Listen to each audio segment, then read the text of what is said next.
Hi, everyone. It's me again. You just got done watching me, presumably, on the Comic Book News Network show, I think it's called, with Dan Shahin. Yeah, I don't know. Thought I'd go live on my own channel. I haven't done it. I have not promoted any comic books today. And I thought maybe I should. And we'll talk about, that interview, how you guys think it went, and et cetera, et cetera. Some people kind of filter in here. Thank you guys for coming and watching that, by the way. I appreciate it.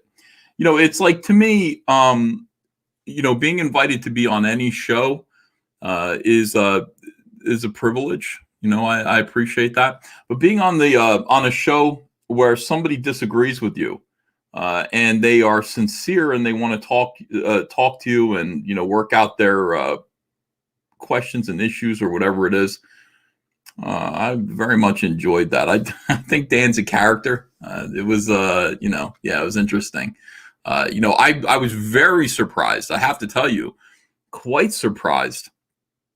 He's like, what the worst thing you've ever done is? And I thought that's when he was going to bring up the Tess Fowler thing and say, you laughing at Tess Fowler's cancer is the worst thing. And he said, start a GoFundMe for your friend Zach to sue Mark Waid. And I was like, what? That was strange. My immediate response was like, I'm going to heaven. Like, that's great news. Gaming or what TM says, that was a very interesting interview, Ethan. Oh, thanks. I'm glad you enjoyed it. I was shocked. There are still people who have questions about that, who still think that Zach, wasn't harmed, that harm wasn't done to him. My thing would be, how would you like it if, somebody like Dan, Shahin, who's, in comics, how would you like it if, say, Grant Morrison came in and started telling everybody that you were a bad person? Like all the little publishers that were going to publish you and shut you out of comics. How would you feel about it? Would that be okay with you? And I think the answer would be no. I think if you actually put yourself in the shoes of Richard C. Meyer, it would, be strange. Like, it'd be hard for you to not be able to empathize. Paperback Art says, you did real good on the stream, Uncle E. Oh, thanks, Paperback Art. I appreciate you. Thank you. And Pete Cowan says, Hail EVS. All I got to say, I'm proud to say I'm a fan of yours, and I was proud of how you represented Comicsgate and all of us tonight. Okay, that means everything to me. How I represent you guys. And I find myself in that position a lot where, people say, I've got issues with Comicsgate and I'm going to address them to you, Ethan. And it's like, I talked to Andrea about this and I'm kind of like nervous about it. It's like, I got to make sure that, I represent us well, and that I try to stay dispassionate, happy warrior, enjoy myself. When crazy things are said about us, I got to do it. Let me see here. Mike V Dub says, Ethan, you did Comicsgate proud. Glad I'm a member of your channel. Hail Comicsgate. Oh, thanks, Mike V Dub. I appreciate you. I'm glad you came. Yeah, I was happy to see you guys in the audience. Hey, we got 400 people there on his show. That was a big audience for him. And I think he was, I'm always surprised. I think he was nervous, And the thing about it is that I kind of like Dan, but I could tell, Dan and I had a talk behind the scenes about this, and I don't know. I feel like he has questions and doesn't quite understand what the problems are. Like, what is the controversy? What exactly is the controversy? Like, are you these things? Is this who you are? And the answer is yes. Mick Rockeridge says, Hail again, E. That was something else. You handled it well. It's a joke after you left was hilarious. Hail Comicsgate. I didn't see that part. What was the it's a joke part? Did he take a shot or what? Oh, God. Frakoff Elgar Corp says, Ethan, you have issues. I guess so. I don't know. I don't know if I have issues. I might be angry about some stuff. I think, he's like, well, you're reacting with anger to the stuff that's happened and to you. And yeah, I guess so. It's like I find it hard to understand why other people don't understand why I might be angry. And at one point I just said, like, how dare you? Like, you understand, like, it's something to actually have it explained to you. It's another thing to go through it. Shane Davis is Comicsgate. He's got his book out right now that he's promoting, and it's called Starlight Cats. Shane Davis decided he was Comicsgate. He's felt like he's Comicsgate, but he actually made the jump and said, I'm Comicsgate. And it's like, he knew. I told him, I said, this is what happens. You understand, like, your life is going to be turned upside down by these people. It's not going to be fun. I mean, it'll be fun too. Understand, we're a really, really great family. We all have fun. We do live streams. We all love each other. You get to know your customers. You get to know your regulars in the chat. And I've never been happier in my life since I've been Comicsgate. But it's come at a cost. I mean, you're going to question humanity. You're going to start to say, you're going to start to see people and their behavior in a different way. A lot of things are going to change when you declare that you're Comicsgate. And you can say that to people, but I don't think that they understand it until it actually happens to them. And so Shane is Comicsgate. He's selling his cat book, Starlight Cats, right now. And he's starting to see it happen to him too. Like, people are being incredibly awful to him. And like, he was shook up last night. Like, somebody brought up his brother who died in a negative way. Like, somebody was harassing him over his deceased brother, and he was shook up. Like, he would, like, why are people this cruel? I don't know. Welcome to Comicsgate. Like, you will see the worst aspects of humanity directed at you. And while you're enduring it, while you're enduring this evil, and I would just call it outright evil, while you're enduring this, you will have people mock you and go, oh, you're a victim? You're a victim, are you? And I've said, Dan Shahin brought that up a bunch of times. It's a really dishonorable thing. It's just like, oh, so you're the victim. Yes. How could that not be clear? Yes, I am the victim. Yes, I was victimized. But the thing about being a victim and being a man is that you don't want to admit it. It's a double-edged sword. It's true that you are the victim. It's true that this stuff did happen, and it's true that it continues to happen. It's happening to Shane.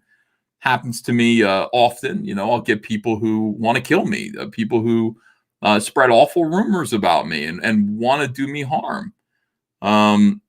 So yeah, you're the victim of that. But as a man, it's profoundly. I don't want to be a victim. There's nothing worse than being a victim. I don't want to be a victim. I don't want to think of myself that way. I want to think of myself as somebody who controls his own destiny. I want to think of myself as somebody who picks my own path. And, the things that happen to me happen because of my own decisions. And that's just not always the case. Not in the comic book industry, and not when you're dealing with social justice warriors. They do victimize you. Nothing that I ever did in my life should have led to these articles being written on the internet. You Google my name and you see references to white supremacy. I didn't deserve that. I didn't do anything to cause that. It's like I thought I was playing along with the comic book industry, which I thought was a little bit upside down. Nothing I did. I didn't deserve any of that. So it's like, yeah, like I guess I am a victim. I guess Shane Davis is going to be a victim, but I'm not going to talk about that, and I'm not going to make that my identity. What my identity is going to be, and what my story is going to be, is about how I selected my own path, blazed my own trail, and won in spite of it. That's the story that I want. I want it to have been said about me that despite all of these things, despite all of these travails and very strange occurrences, Comicsgate was a very strange path. I can't even remember it all, and I really should have kept a journal. I talk about this all the time. People remind me of something that happened 2 months ago, and I forgot about it. It's fucking weird. It's weird, and we endured it. It's always something new. It's like the news cycle. I should have kept a journal. But yeah, despite all of this weirdness, still we succeed, and still we continue to have a good time. Still, you guys are here. My audience is here. I'm so grateful for you. My family is here. They're safe, happy, and healthy. And I've got a comic book that I thoroughly enjoy. I really enjoy Cyberfrog. I love the characters in Cyberfrog. I love my frog and my salamander. I think they're great. And I'm happy. I'm happier now than I've ever been in my life. So I want that to be my story. That's my that is my autobiography. Not that I was a victim, and because I'm a victim, I demand a bunch of things. That is not that is not what we're about. That's what they're about. So in any case, very very interesting conversation. Wow, Billy Bongo says Jordan Peterson level responses, Uncle Lee. Thank you, Billy Bongo, and for $6, I guess Australian. I'm not sure what that is. Thank you very much. I don't know. I enjoyed it. I like it. I don't think there's anyone in comics. I really don't. I'm not afraid to talk to anybody. I'll talk to anyone. Adrian Stone says another epic sartorial debut, EBS. You swatted Dan's gotchas with more grace and eloquence than I would have. Now, please launch the new Zach GoFundMe. Now I feel like maybe we should, He's like, take down the GoFundMe. And I'm just like that shocked me. That was utterly shocking. Like, we're using the law to abuse poor Mark Wade. I was flabbergasted by that. I'm still flabbergasted by it. Nobody asked his stupid dumb ass to get involved. He got involved. And again, you put yourself in, Zach's shoes. Imagine that you just want to do a comic book. You have every right. Like, if you can convince a comic book publisher, in terms of money, a nice publishing deal, to publish your comic book, you should be able to do that. And there shouldn't be some powerful entity. And Mark Wade, let's put Mark Wade aside, and let's say some other big writer. It's like Grant Morrison. For God's sake, Donnie Cates. Donnie Cates was involved in virtually the same thing, trying to get me take. You can't take me out. I'm here to stay. But he tried the same thing, and Tom King actually had to tell Donnie Cates to shut his mouth because he was going to get in trouble the way Mark was. But imagine if that's the case. Imagine if some powerful entities at the top of comics, who are well connected, respected for some reason, were to come in and talk to your publisher, a publisher that they don't know very well. Because how would Mark Wade know Ben Dunn? I mean, Ben Dunn and Antarctic Press, they're God bless them, but they're small timers,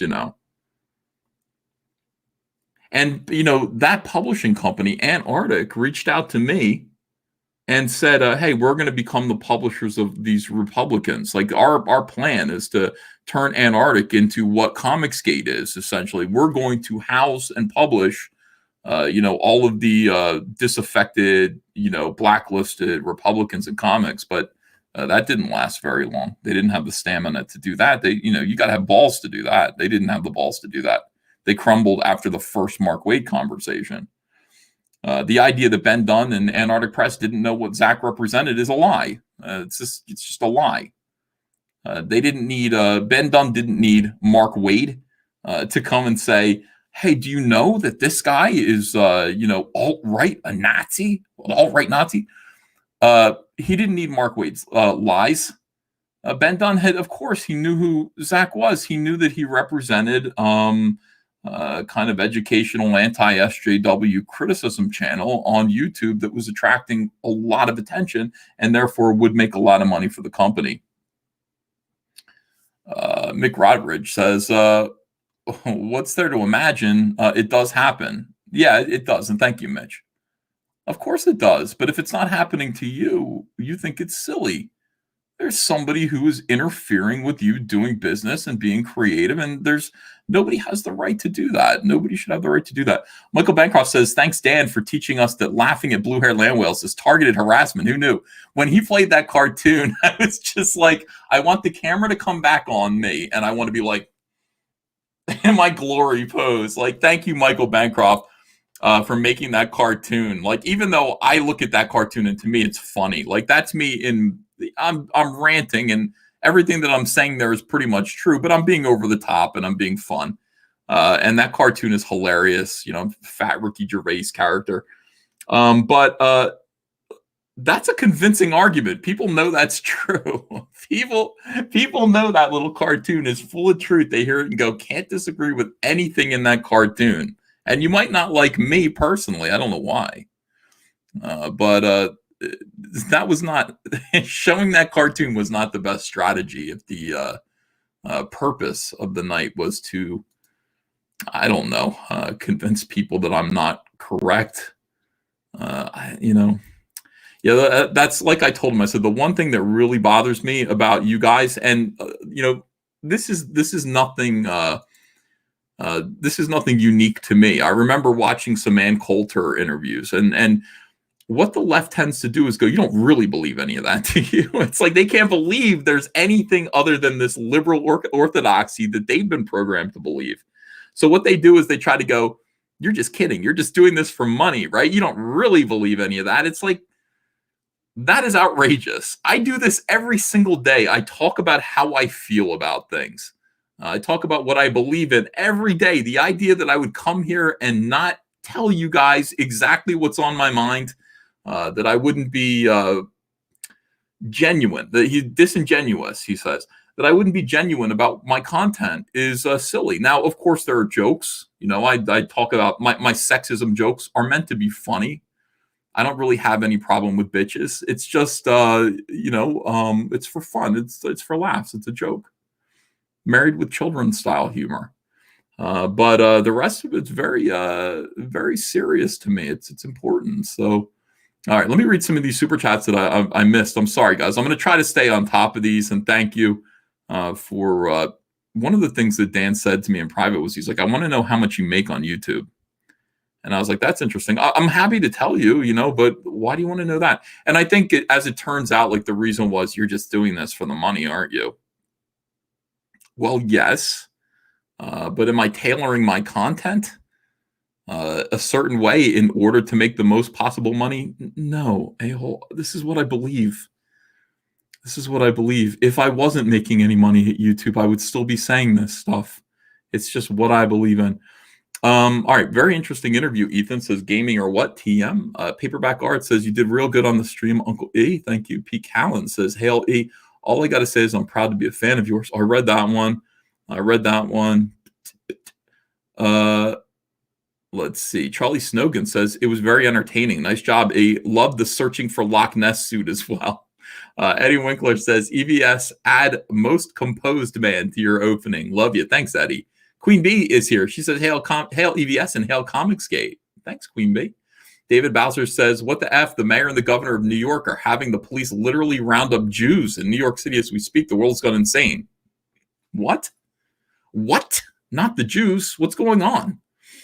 Jeremy Burt says, great job, Ethan. Thanks. Slimer Snore for $50. Wow. Says, thanks so much for bringing up the media mail issue. Ooh, we could talk about that. For those of us in Hawaii, media mail takes 1 to 1.5 months to arrive because they throw it in a boat instead of a plane, and it almost always arrives damaged. First class and priority take 3 to 5 days. Yeah, this has been a controversial thing, media mail. I've had a lot of pushback. This all stems from, the media mail argument stems from this debate between Donald DeLay and Nasser Rabati. Incredibly entertaining about what Donald DeLay owes Nasser for Brutus the Badass, the comic that they both did together. Now these guys are no longer friends, but they've agreed on a 50-50 split of Brutus the Badass. And I got to say, I've intruded and offered my perspective because Nasser came to me personally and said, "See, what can you do to help?" I've contributed my own 2 cents about it.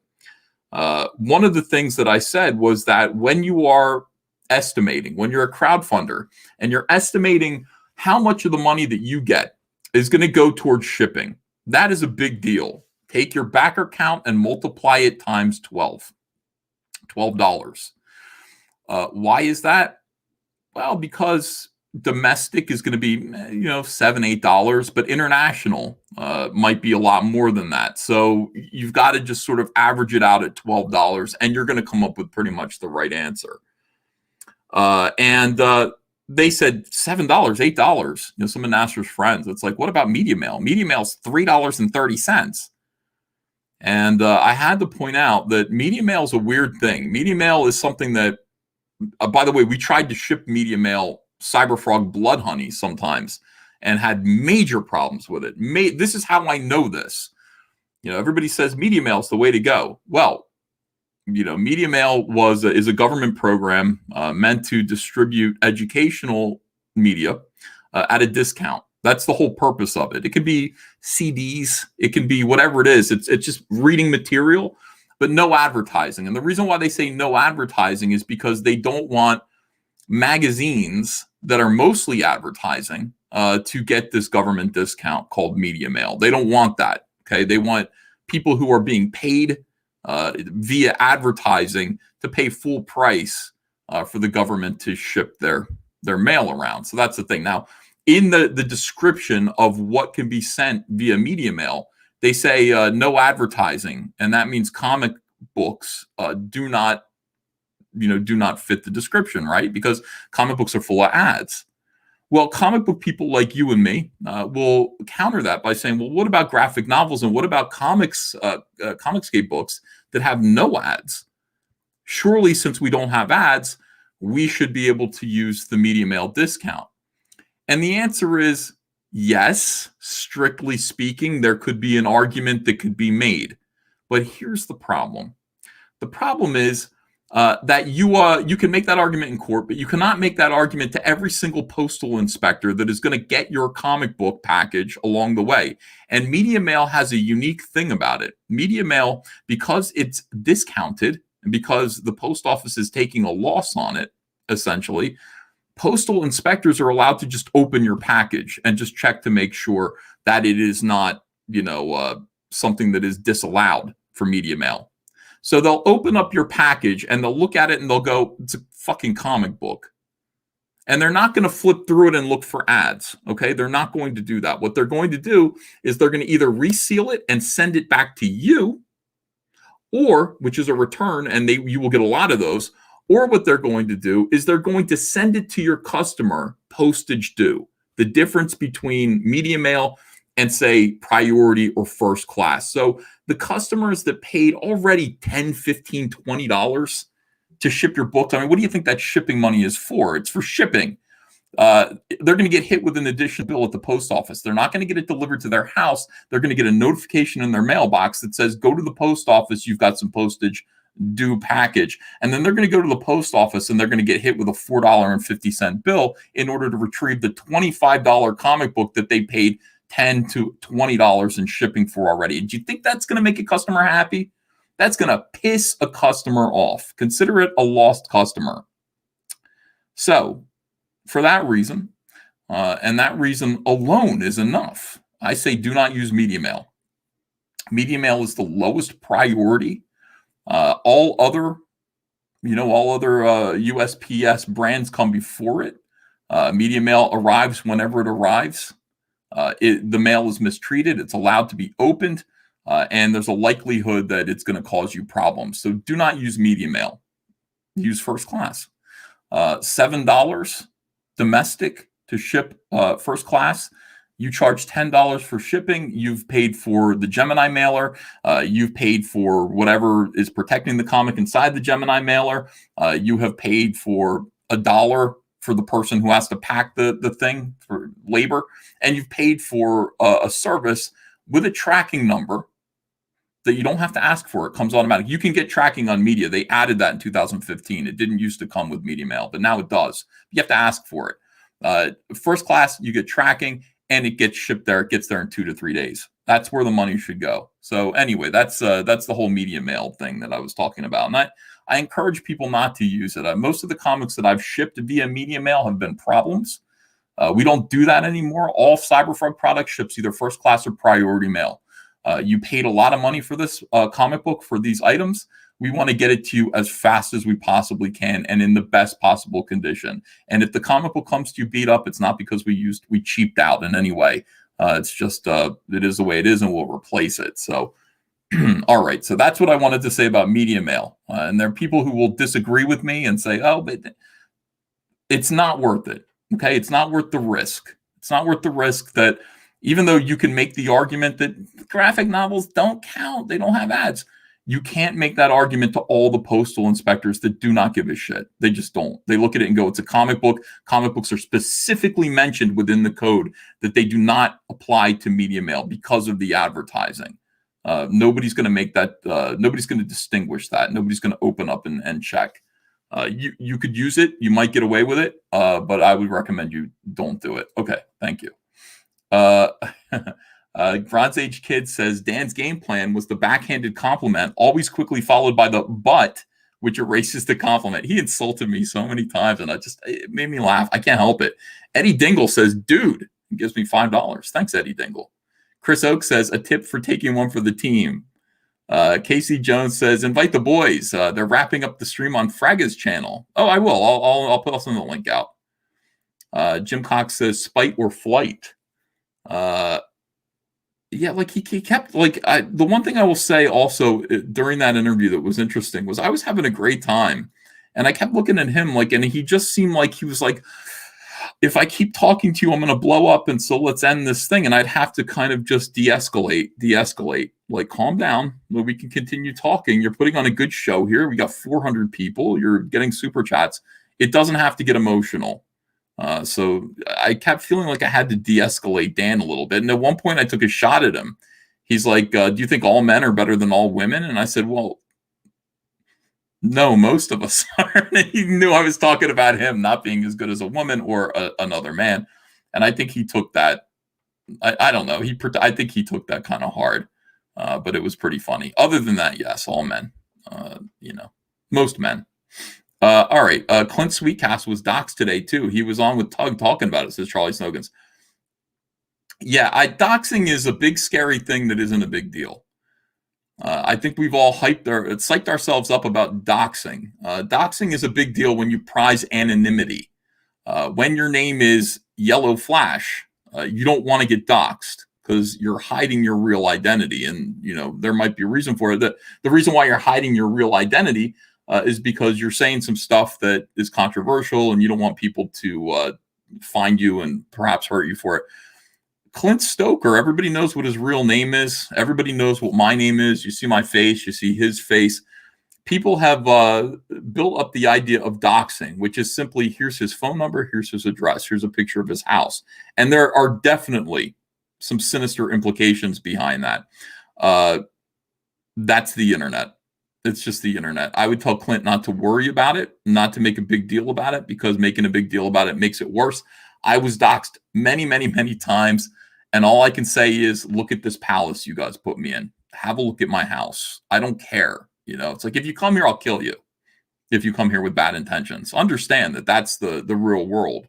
Everyone has guns, and we're no different. So, that's what I would say. Clint could say the same thing, or that should at least be implicit in the idea of going to his house to do harm. But if you're curious and you want to see where Clint lives, my address is in the yellow pages. If there were a yellow or the white pages or whatever it is, you can look up my name and you can see where I live. And I assume his is too. It's just the way it is. So I would say do not dox people, but those of you who have been doxed, relax. It's going to be okay. It's going to be all right. Do not stay up at night worried that they're coming to get you. They're not. And it's somebody like Clint, especially, who does nothing wrong. I mean, Clint does absolutely nothing wrong. It's ridiculous.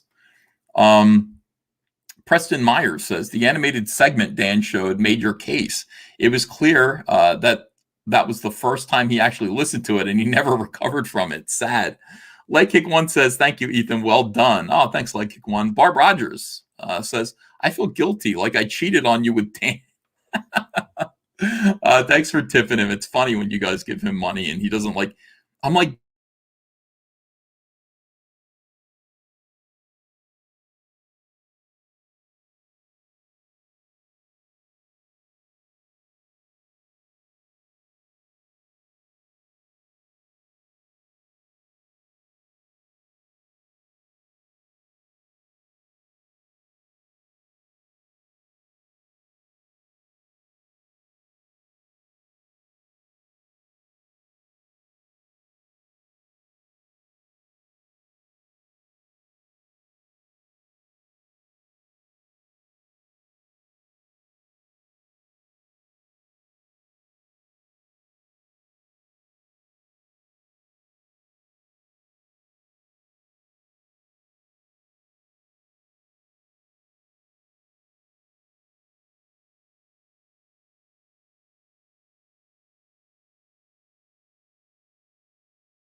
Am I back? Okay. Sorry about that. No, I apologize, guys. Can you hear me? Yeah, I lost my internet. Sometimes at a little after 2 in the morning, the camera goes off or the internet goes down. And it's my modem. I guess I refreshed it and everything, and it came back on. I thank you for waiting. We've still got 800 people here, and I'm muted. Can you hear me? You can hear me? Okay. I hope so. Let me refresh this here too. Oh my goodness. Absolutely crazy. Tap to retry. Uh let's see. I'm good. Okay. All right, great. Huh. I lost my whole place. I forgot where I was. I forgot what I was doing now. I was saying something important, I'm sure. This says I'm offline here. Let me see if I can get back online on my iPad. I can't stand that. I hate when that happens, and I feel bad for you guys. I leave you here all alone. Not sure what's going on. Okay, I got that here.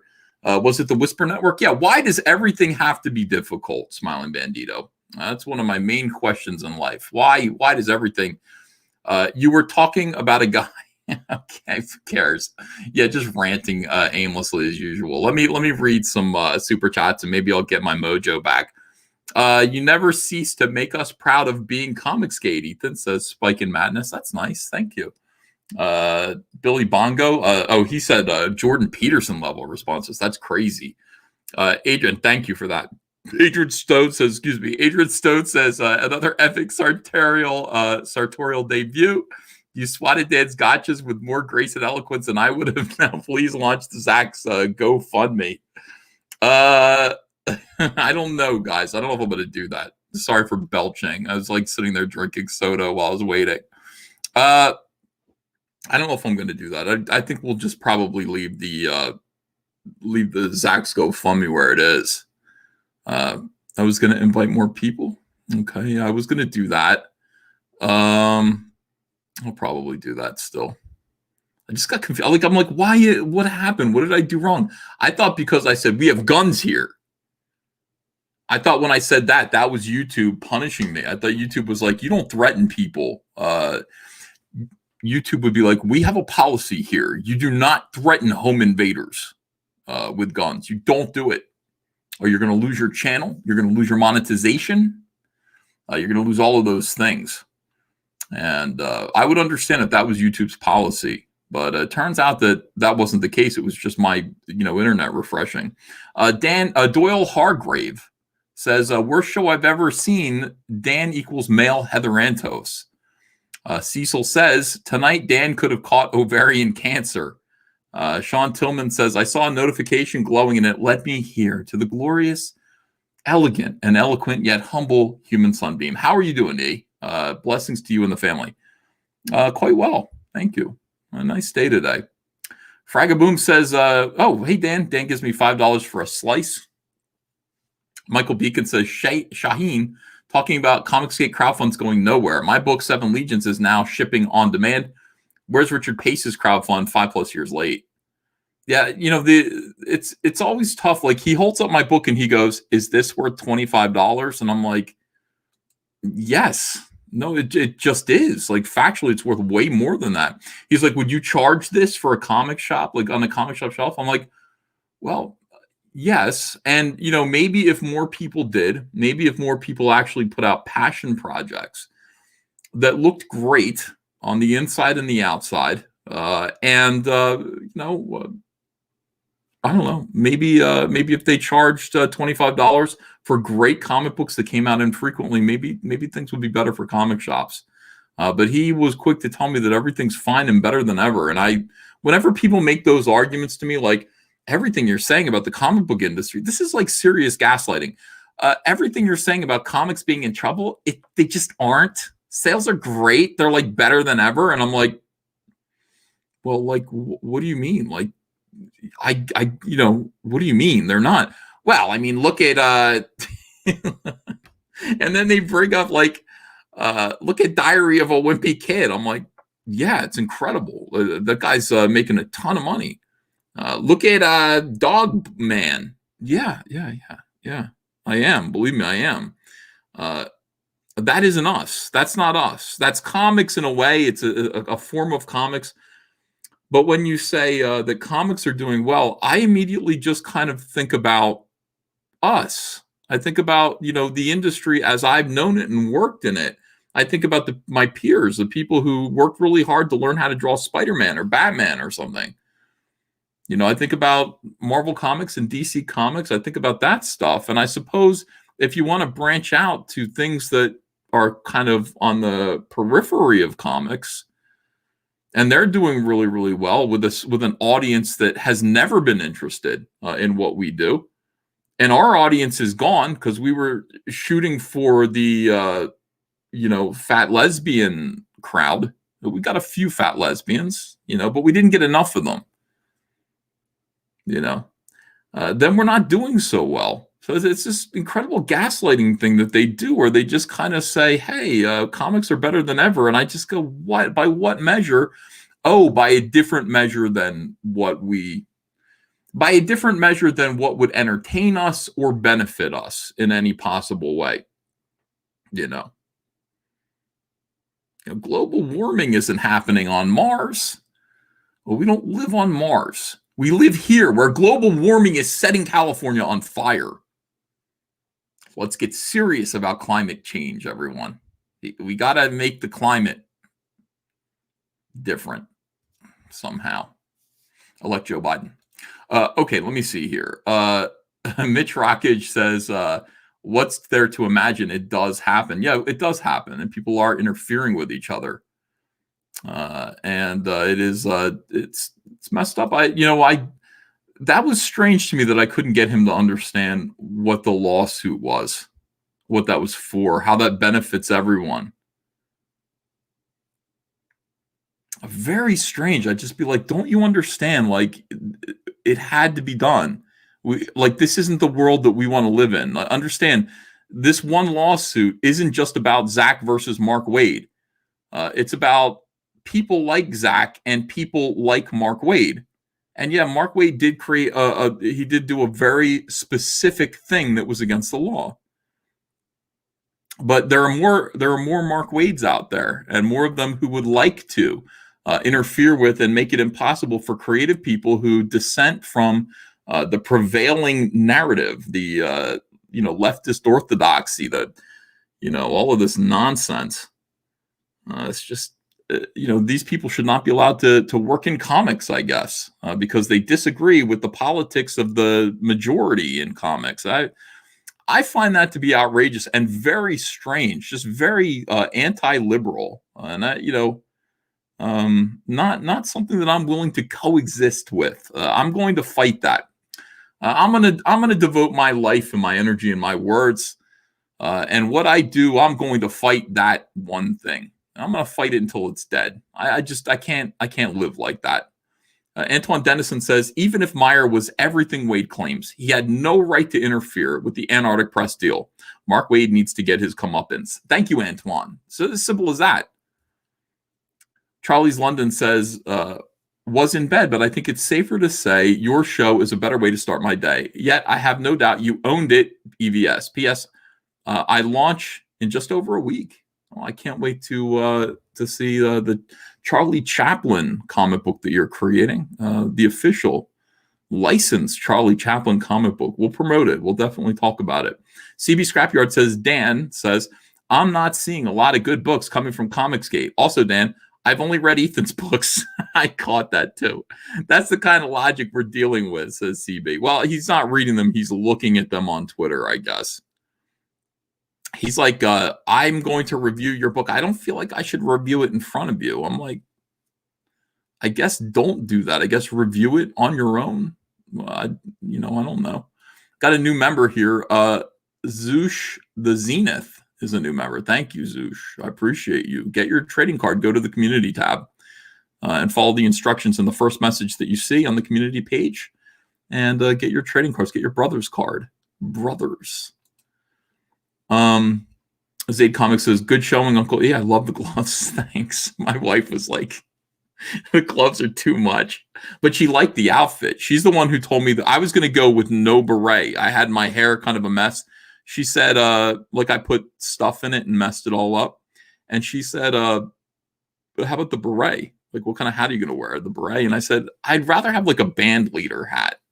And couldn't find one of those. So I put on the beret. That was her idea. It looked good. The outfit pulled together pretty nice. Literature Devil says, nice work, Uncle E. Chaffee says, thanks, Literature Devil. Chaffee says, for 3 days, Wade texted the wrong bro, not friends. That's right. The idea, like he was just warning a friend. No, he wasn't. He didn't know. He didn't know the Duns. He didn't know them, but they knew him because he was a highly influential member of the comic book community. Everybody knows who Mark Waid is, and they fear getting on his wrong side because he's a giant man baby who throws enormous tantrums and has the power to hurt you in a lot of different ways in comics. Tank Ferret says, Cyberfrog love to all. Cranberry Langer says, Doug Tenaple on Ladder with Crowder. Where's your interview? I saw that he was on Ladder with Crowder. I watched a little bit of it, and it was insufferable. I can't look at Doug Tenaple. I can't look at him. I can't watch him talk anymore. He is such an asshole. I can't take it. So I watched a little bit of it, and good for him, I guess. But I don't want to go on those shows. I don't. I got people telling me that I need to go and work towards getting into the bigger media. That's not where I'm going to go. I'm just not going to do that. My show, I had something interesting. I had a really good, and if he's listening now, hello, really good message from a respected conservative blogger. Everybody knows this guy. And he just said, you're becoming a hell of a broadcaster. You're kind of like a cross between Rush Limbaugh and Howard Stern. The problem is the things that you're talking about, nobody gives a shit. He's like, I listen to you. He's like, I get it because I'm into comics, but I try to get my friends, presumably in politics, to listen to your show, and they don't get it because they don't understand comics or care about comics. He's like, you would do really well if you kind of branched out and talked about other things, maybe even got into politics a little bit. And my answer to that is not right now, but eventually. Yeah, eventually I think I would like to do that. I'd like to, do more of a kind of, not necessarily politics, but some politics, broad sort of radio show. I'd say Howard Stern would be what I would go for. And I would talk about everything, talk about everything that was going on rather than just comics. And it's something to think about. I'd love it. I would love to be a radio broadcaster. When I'm YouTubing every day and when I'm doing this, I have more fun doing this than I do drawing comics at times. And I go, I'd rather just be talking and, doing a radio show than drawing comics. But then I draw comics and I forget to do YouTube. It goes back and forth. But yeah, eventually I leave that avenue open to myself to become some kind of daily radio show, maybe in the vein of, these guys. Tim Pool is very good. I've been listening to him lately. Getting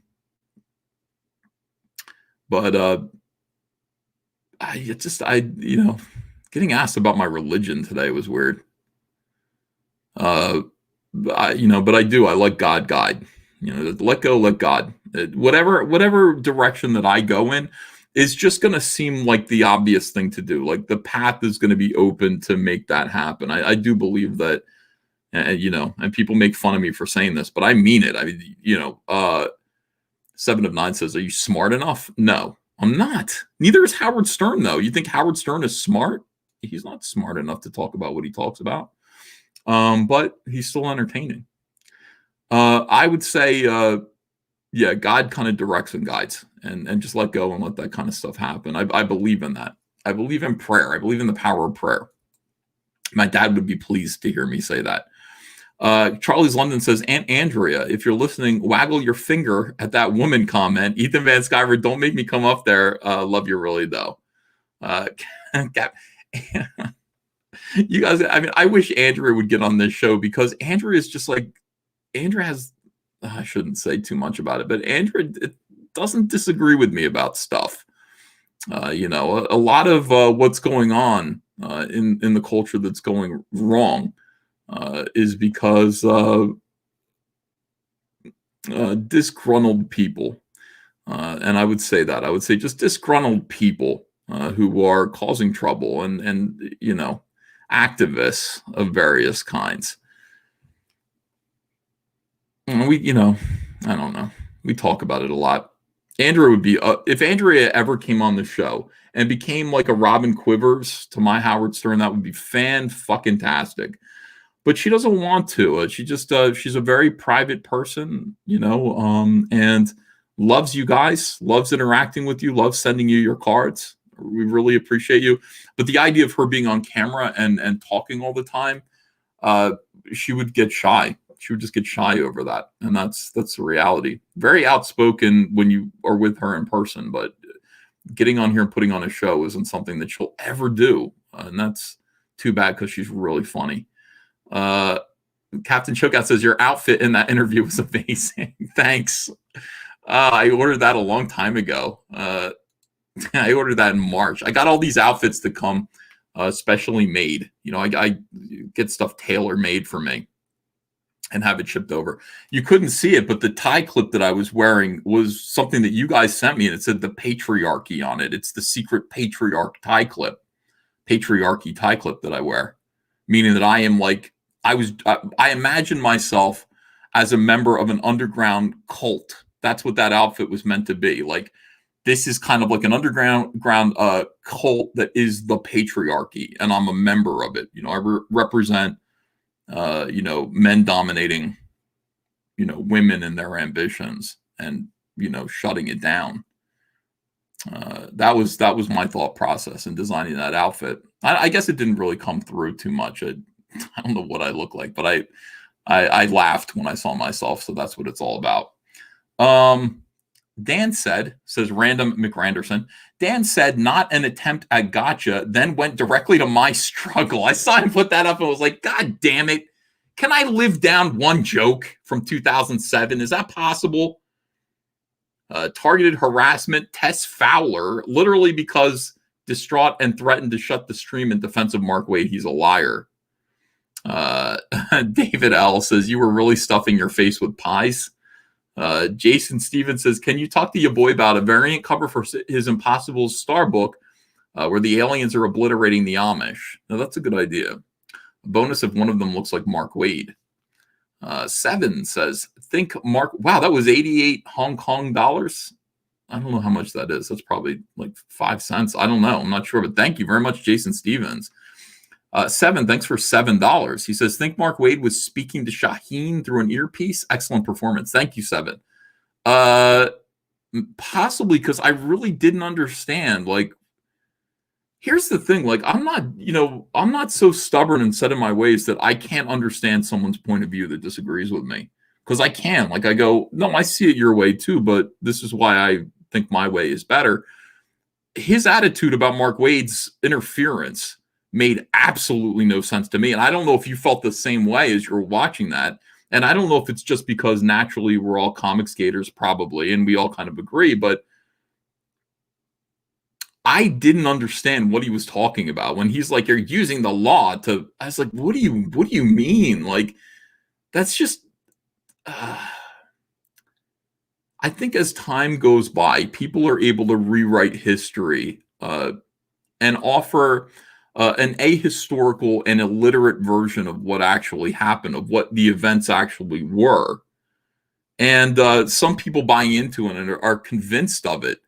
And, you know, it's the same thing. Like, people say Ethan came in and took over Comicsgate from these OG Comicsgaters. And I'm just like, that's not what happened. It's, you know, it just isn't what happened. I wouldn't have chosen to be Comicsgate, understand? I'm different from Dan Fraga and Shane Davis. I'm different from Kenneth Rocafort in so many ways. I mean, those guys are totally awesome and much better artists than me. But the main reason why I'm different from them is because I didn't choose to be this. I didn't choose to be Comicsgate. I got pushed into this. I was a scalp.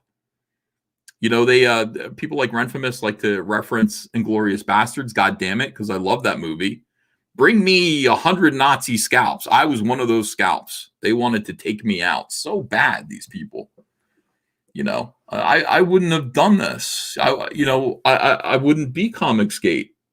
I would still be slaving away at DC Comics, drawing something I didn't care about, and doing, just kind of trying to keep my head down, I guess.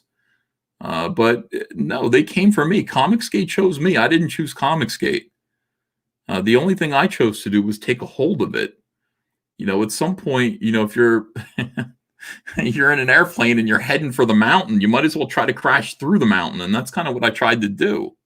I'm going to steer into it. I'm going to step on the accelerator. I'm going to smash through the fucking mountain that I'm about to hit. And I did. So that's the thing. And then brought along people with me. I thought, well, this is great. I've got my platform here. I'm able to crowdfund comics. I no longer rely on the mainstream. And let me bring some of these other blacklisted creators with me. Let me bring big names like Mitch Breitweiser and Mike S. Miller and a little-known lengthy man named Doug TenNapel along with. Fuck, what did I do? I have some regrets. Well, they told me, everybody was like, you're supposed to do this. You can't just, you're succeeding on your own. Why aren't you helping other people, your fellow creators? Everybody's always telling me about my fellow creators, like I owe people stuff just because they have the same job as me. You voted for Trump. Don't you care about your fellow LGBTQ creators? No, I don't. I don't care about them. Not at all. I don't know them. I care about my family. I care about my family's future. I care about this country. Don't care. What about, don't you care about these other creators? I don't know. Am I supposed to? Well, they're going through the same thing that you are. All right. So let me see what I can do to help those people who, I guess, can't help themselves, And those people are gone. People who cannot help themselves are not here anymore. You had John Malin, who steered the fucking way. John Malin just said, these guys are Nazis, or Nazis are them, one way or the other. If you want to call us Nazis, we're not behaving like Nazis. These SJWs are. Got himself in incredible trouble. He was doing the same thing I was. I used to see his little Spider-Man. He had a Spider-Man avatar, and he'd hang out in Zach's chat, and people would say, that's John Malin. He draws for Marvel Comics. I didn't know John Malin. Didn't know his work, But he was there. Like, he was watching Zach, same time I was. A couple of pros in there going, this is right. This is true. This is actually all true. What's being said here. John Malin took care of it himself. He took a hold of his own destiny. I don't know that, but as time goes on, people invent new stories about things, and this idea that we decided to bully Mark Waid with a lawsuit. Mark was doing nothing wrong. He was just warning some friends of his. That's really frustrating. And all I can do is just go, well, fortunately, enough of us lived through it that that's not going to take hold. It's just not going to take hold. We remember that. We remember what happened.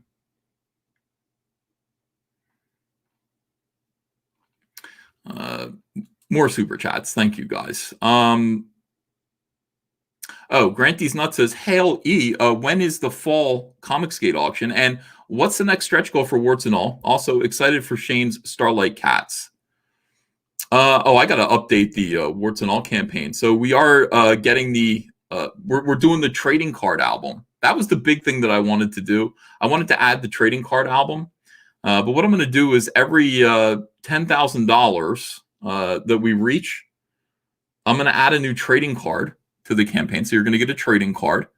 And then we're also making this sticky tongue at $400,000, which I think we'll probably reach. And then from there, I'm going to start also adding, what would I like to do? I would like to make a Reservoir Frog collected edition that has been recolored. That's something I'd really like to do. And give that to people who backed the junior executive or the executive box, an additional book.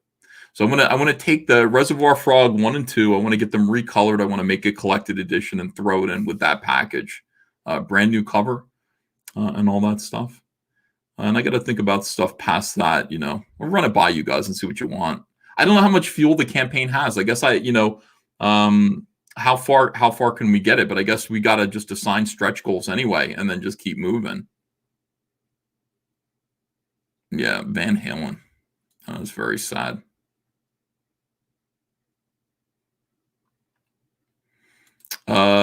Rob Liefeld says, Comic Artist Pro Secrets, why are you adding trading cards and figures to campaigns when Dan Shahin hates them?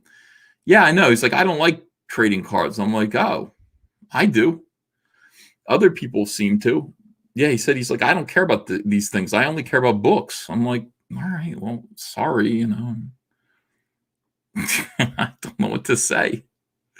I don't know what to say to that. Well, if you only care about books and you back Wrecked Planet, then you are getting 3 comic books for $25. And one of them has a chromium cover, and all of them are autographed.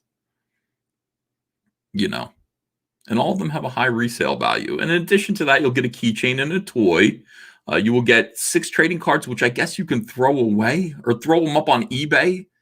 My trading cards sell for big money on eBay because we keep them limited. We don't just give them away. We keep them limited. You have to do something to get them. And, you have to be somewhere. You have to sign up for something in order to get them. Takes a little time. So we keep them limited and therefore valuable. I don't know what to say. What else are you going to get? You're going to get 2 stickers as well. Wreck Planet right now, the Wreck Planet campaign, if you just at the $25 level, is the single best deal in crowdfunded comics right now. $25, you get the beautiful J. Lee Wreck Planet chromium cover, or any one that you want. You can choose any Wreck Planet cover, and you are going to get this toy. So you're going to get the Wreck Planet. You're going to get Heartsick Horror.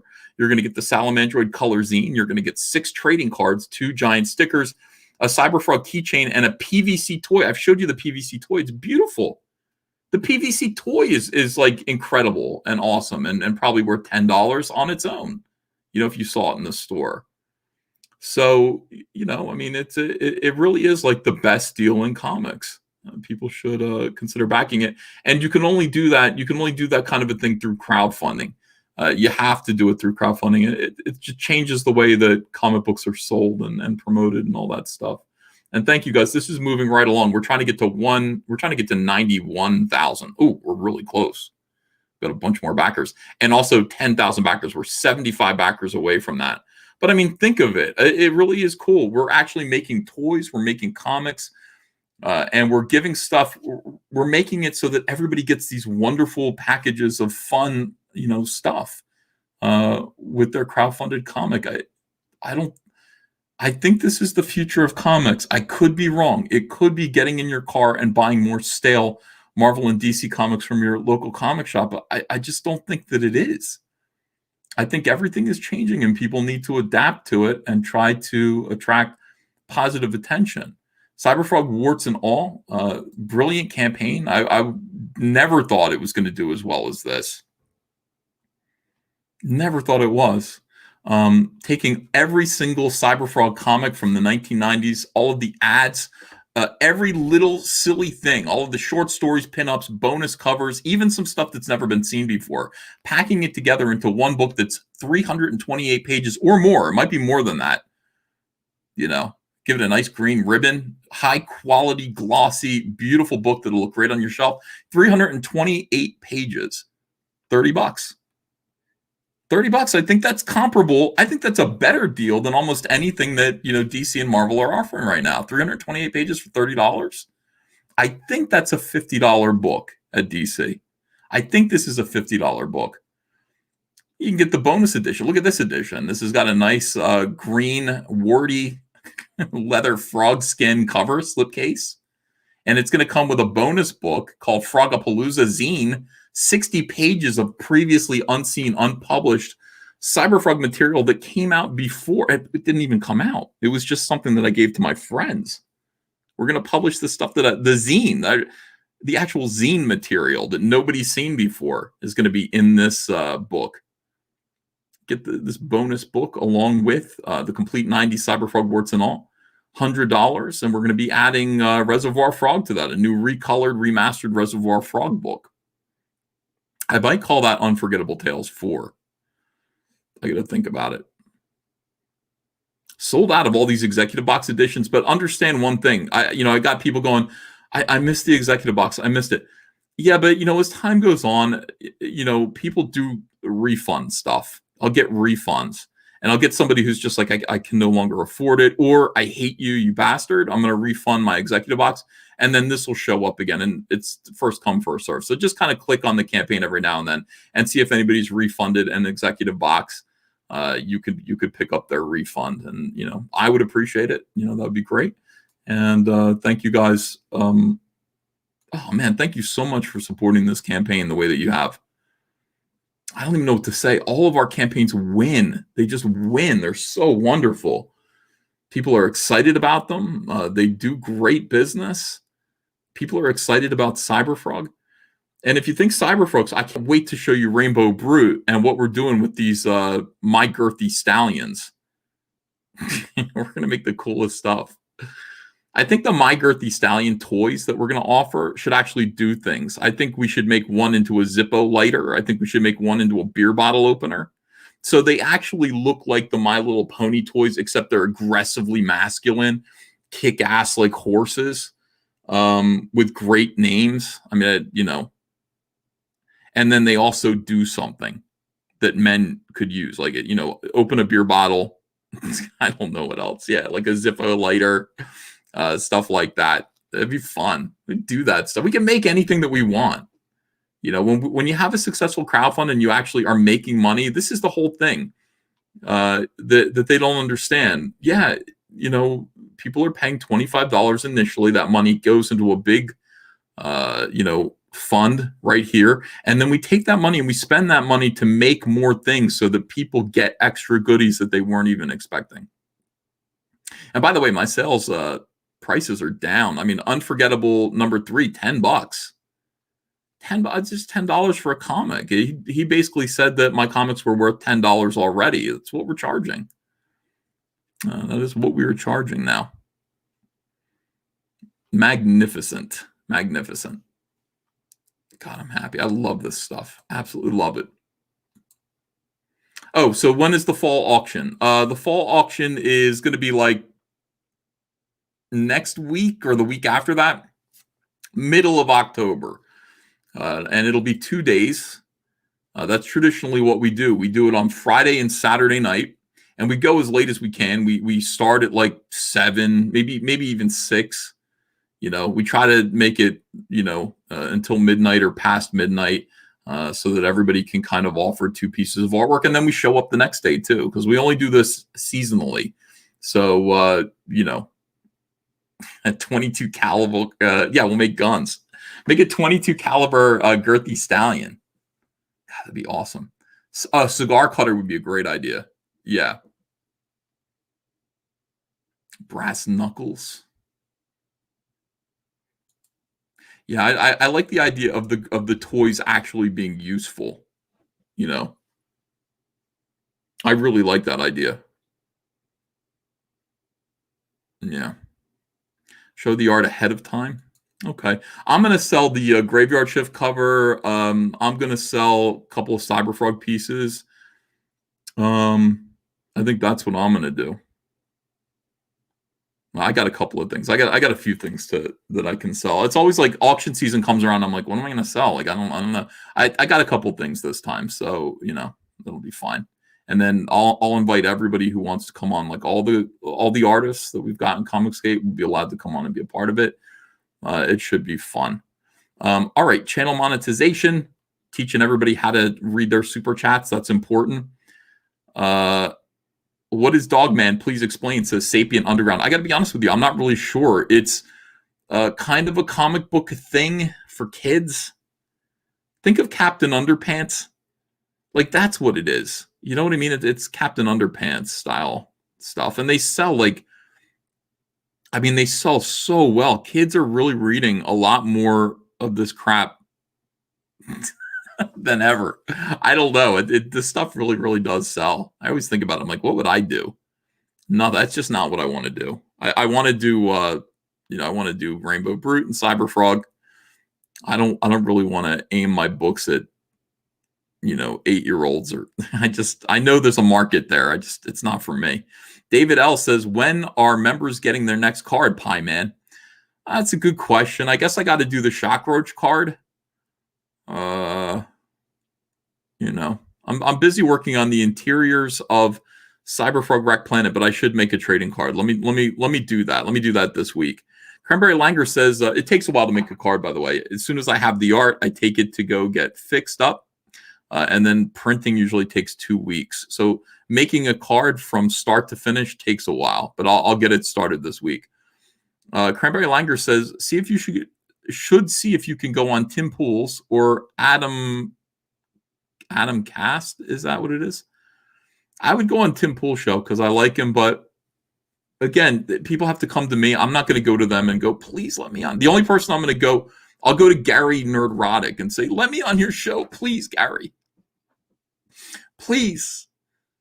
I actively contribute. He invited me to come on October 30th, though, so I'm going to be on that show. I don't really go to him, but I would. I love going on Gary's show. Gary Nerdrotic is awesome. His channel is great, and I'd go there. I'd rather just stay with comic book people. Like if I go on Tim Pool's show, I'm gonna end up talking about politics. And Andrea keeps warning me. She's like, "You keep tweeting about Trump. What are you doing?" I'm like, I can't help it. I want to talk about Trump. I want to talk about this stuff. I like it. I like talking about it, but I know it's not Comicsgate. I know I'm not supposed to. So she always beats me into back into shape again. Hey, E, I was on with RGE, but I'm catching up with the Dan interview. So far, it's scattered and unfocused, too driven by his emotions. You did your best, says Mike Murphy. Oh, thanks. I Hate Cecil says, what's the card for the farts and all mailing list? It's going to be the cover. It's going to be the cover to Warts and All. That's going to be the trading card. 200 Watt Studio says Andrea has no time to be on camera because she's packing to move out. That's true. She's upstairs just throwing everything in a suitcase. Get me out of here. P. Callan says, I didn't see cult member in your outfit. I saw Scottish drama queen. I liked it. That's cool too. Sketch Therapy says, I thought Moose Bauman named the My Struggle book. He did, but what am I going to do? Just constantly be like, that wasn't me. It was someone else. I'll take responsibility for it. I thought it was funny. I thought it was a poignant joke. I think it worked on 3 different levels, like I mentioned. I think you're really stupid if you think I did that because I'm actually a white supremacist. Hitler jokes used to be fun. They still are funny. Hitler jokes are still funny. Holocaust jokes, not funny, but Hitler jokes are funny. The idea that I could be a ruthless fascist dictator in the making is funny to me. And that's okay. But people are too sensitive now. It's weird. I don't understand when people go, you're making light of Hitler. It's like, it was a long time ago. It was not in my lifetime or my parents' lifetime. It wasn't even my grandparents' lifetime, honestly. He's a historical figure and the pinnacle of evil that is closest to us, right? So making Hitler jokes is funny for those reasons. Because it was a long time ago and because Hitler represents evil, like just unthinkable evil. So he's a good punchline. Congrats to Shahin on a successful campaign, says Page One Comics. We are hoping to have a successful campaign for Dragon Rage. Good luck with Dragon Rage, Page One Comics. Pete Callan says Dan was fighting someone else's fight for sure. Cecil says Dan babies go to court. Zach should have fought Mark. Oh, Dan, babies go to court. Zach should have fought Mark. Yeah, that was what he was kind of saying, right? He was just like, why would you just go to court? Like, that's so childish to go to court. I'm like, well, what's the other option? What's the other remedy? A fist fight? I'm sure Zach would be down for that too. But that is, not something that Mark Wade should be interested in. Going to court makes the most sense. Andrew War Snowboard says, RIP EVH, Eddie Van Halen. Oh, long live EVS. I hope so. What a shocker. I woke up and saw Eddie Van Halen died. I was absolutely stunned by that. I had a good time taking Hunter to see Eddie Van Halen back. I think it was 2013. I took him, and great show. Really, really good show. David Lee Roth was singing with the band, and I bought the new album and everything, and I just I still think about that concert. I think, and their opener was Kool and the Gang, and I was like, Kool and the Gang, what the hell is this? And they were great. They rocked it. Kool and the Gang was awesome. So I don't know. I'm very sad about that. Very sad about Eddie Van Halen. We're losing a lot of greats this year. Christopher John says, "Hail Caesar. How about a draw along with Fragaboom? It's all month long. Hail chat. What's a draw along? You want me to draw what he's drawing, or how does that work?" Get Over It says, "Ethan, Captain Love, Rise of the Pirate King. Chapter 2 needs a little love. It's a brilliant comic. Thanks. You were great on Dan's show." Well, Captain Love was a pretty good book. So Captain Love 2 is probably a great book too. Cranberry Langer says, "A spy-themed one-shot. Cyberfrog's Sticky Fingers." Like 007. Yeah, Wow, look at this. More stuff here. Ryan Blue Thunder says, "Girthy Stallion with a letter opener I can make my clients uncomfortable with while they're around." That's a good idea, letter opener. Larry says, "EVS, what made you create Cyberfrog?" So Cyberfrog was just, I needed a character to be able to learn how to draw my own comics, right? And Cyberfrog was built around the Turtles, Spider-Man, and Spawn. He was a combination of those three characters, right? So I figured I could I could do a Cyberfrog book, and I'd have my own pages to publish if I wanted to publish them, rather than doing sample pages of other people's characters, rather than doing corporate characters that I could never publish. Why not work on my own comic book while learning to draw comics? So I invented Cyberfrog. And he's been with me ever since. People say he's a Battletoads ripoff. He isn't. I understand that he's a frog and Battletoads are frog, but Battletoads and Cyberfrog, both of them are Turtles ripoffs.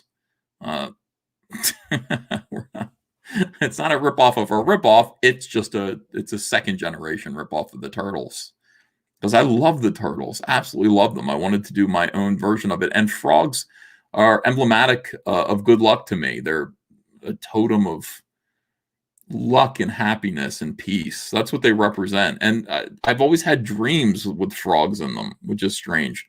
So frogs, I got, tattoos of frogs up and down my arms. Frogs have always meant a lot to me. And like I said, it just seemed like a good idea. Sarticon DM says, "Will members get a Rainbow Brute card too?" Yeah, we'll switch to Rainbow Brute stuff, and I'll probably be doing a lot more Rainbow Brute product, a lot more Rainbow Brute style product. My Girthy Stallion, I think, is really good. Rainbow Brute, I don't know if I'm going to make anything of him because I'm worried about getting sued. But my Girthy Stallion is parody. It really is a good idea to make those. I will do that. Insert Foot Theater says, "Hey, EVS, Cyberfrog just found out about warts and all in the new animated short from Insert Foot Theater, Warts and All versus the Gas from the Past. Hope you like it." Oh, I'll take a look at it, Insert Foot Theater. I like your Cyberfrog cartoons. Deltaverse Comics says, "My Girthy Fleshlight, Hail Comicsgate." I don't know if people want me to make a fleshlight. I think my fans probably, I hope they think that I think more of them than that. Angry Bannerling says, "Praise the sun. Now I must go to sleep. Good night, EBS." Good night, Angry Bannerling. Sarticon DM says, "Cyberfrog pudding pies with green dyed filling." Don't mind if I do. I would like that. Slimer Snarf says, "I learned about you and therefore Comicsgate before you were on Nerdrotic Stream. You held up Unforgettable 1 and 2, and the rest is history." I'm grateful to have you here, Slimer Snarf. Definitely. I appreciate it. EVS, Salamandra needs a face tat. That wouldn't be so bad. Yeah, I would do that. I want them to change colors, That's the thing. Cyberfrog and Salamandroid should both be able to change colors. because that's what frogs and salamanders do. They do have that ability. So anything that a frog could do and a salamander could do, they would be able to do. And it would be interesting to make salamandroid turn red. That would be fun. Cases says dreams of frogs. Know what that dream means? It means you're gay. Now that is something that I still intend to do. I'm going to do a dream interpretation dictionary or encyclopedia, and it's going to just, all of them are going to be you're gay. It'd be a nice gift the guys can give each other. Nice. It's like, are you dreaming about this or that? Yeah, I had a dream last night that I was on a swing set, and my I don't know, my dead father was swinging next to me, and he said, "Hey, son," and you look that up, and that's in the dictionary. It means you're gay. He was trying to tell you you're gay. I think that would be good. The dream whisperer. Let's see. Ethan is getting amphibians mixed up with chameleons. No, frogs can change their color. They do. You can tell the health of a frog sometimes by the brightness of his skin. Like frogs will be green skinned, and when they're stressed out, they'll turn like a darker, almost like a black color. And I've seen it. I've owned frogs my whole life. Salamanders, I think, are the same way, but I could be wrong. I think they can do that. You killed Holiday? No. I was telling Andrea though that my dad needs to come down here again. COVID's been great. I got to say the pandemic has worked out really well for me. I don't mind staying inside all day. I like the excuse. They call it quarantine, but it's just been my lifestyle for the past 25 years, which I think so it's fine. I'm used to this. But the one bad thing about it is that I haven't seen my dad. I like to see my dad 3 times a year. And, we have the money. Thank God we have the money to do that now. We have plenty of money to fly my dad and my stepmother out here to spend a little time. And I got to see him earlier this year. As you remember, he was here when we launched Cyberfrog Wreck Planet. It was great to have him. He left just in time. Like he left just when they were closing down the airports because of COVID. And I've thought about having him back. Thanksgiving's coming up. I'd love to have my dad here, but he, I don't think he can come here. I don't think they're going to let him. I don't know if they'd let him come here or not. But I do. I'm enjoying it. The only thing is I miss my dad. I would like to have him here. Shines Parker 11 says, "Yeah, fuck interacting with people." LOL. I'm like that. I don't know if you're being sarcastic, but I don't mind this. I have a lot of work to do. I have, this is my bomb shelter. I've taken you around my studio. I love it down here. I got plenty of alcohol. I have all my groceries delivered. I don't care. This affects me not at all. Not in the slightest. In fact, it normalizes my normally abnormal behavior. I'm normalized by COVID. So I really like it. And I know you guys,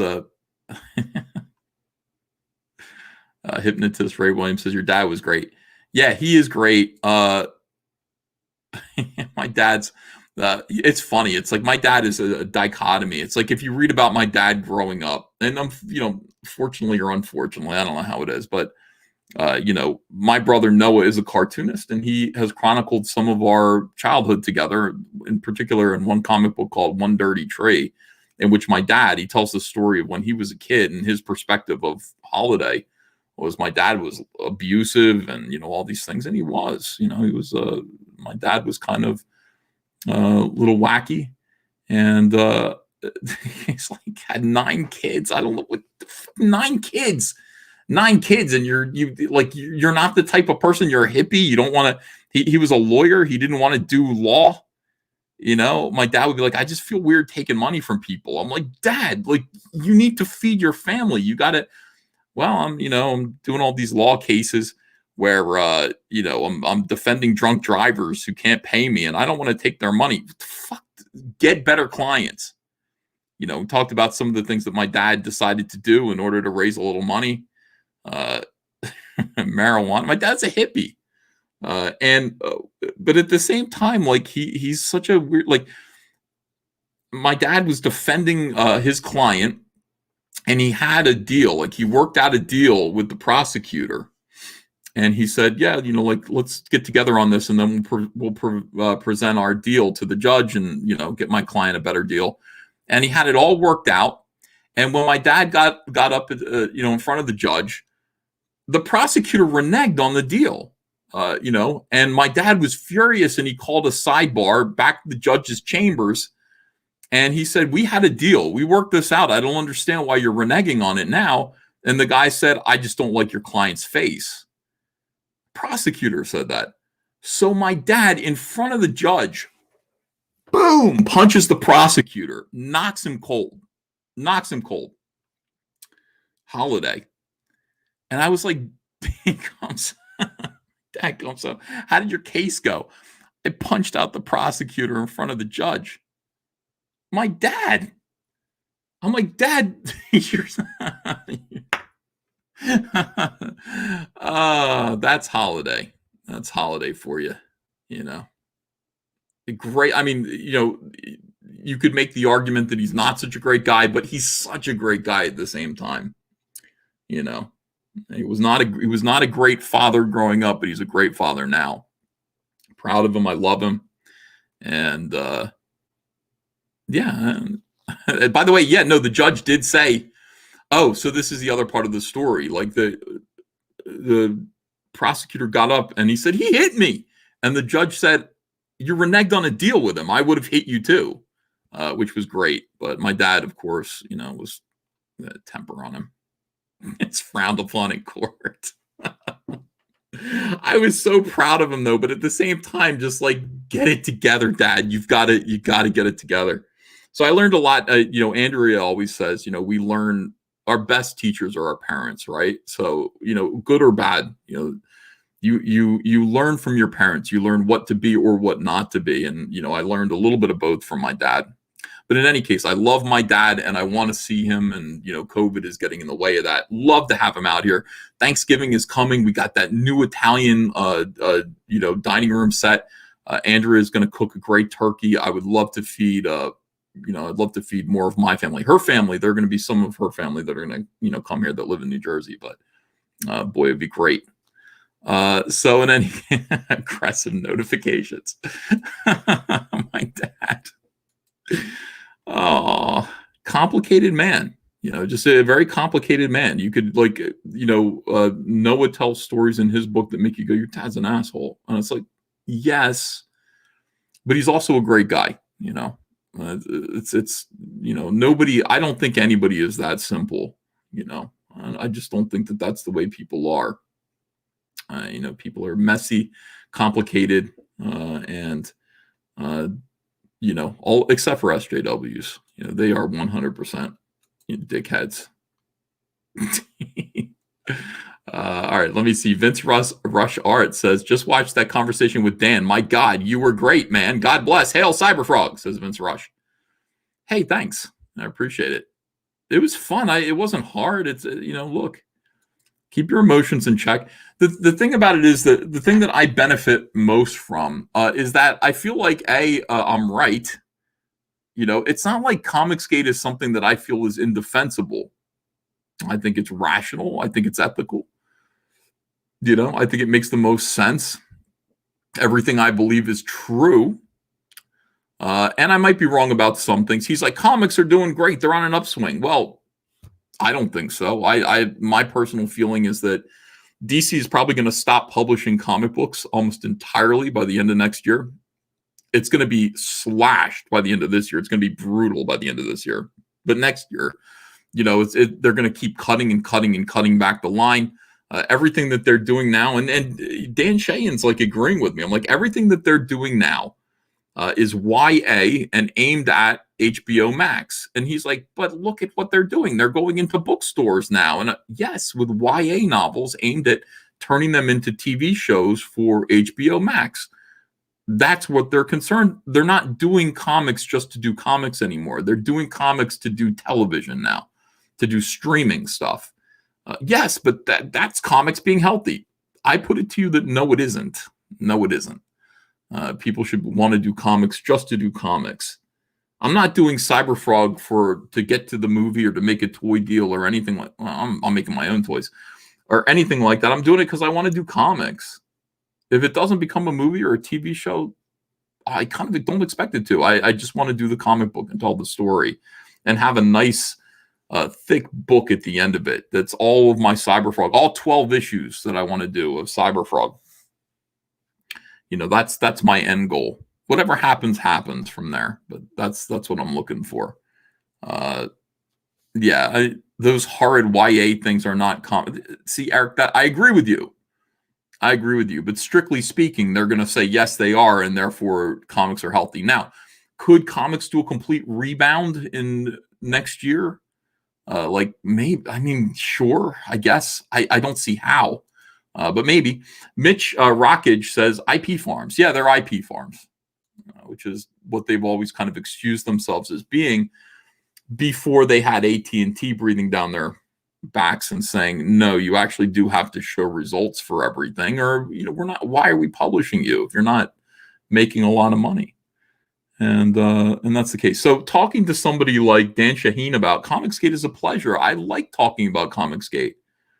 I believe in everything that I stand for. I believe in you guys. I believe in my peers here in Comicsgate.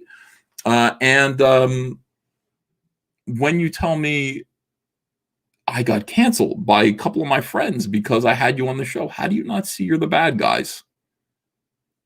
I'm talking to you and nobody's canceling me.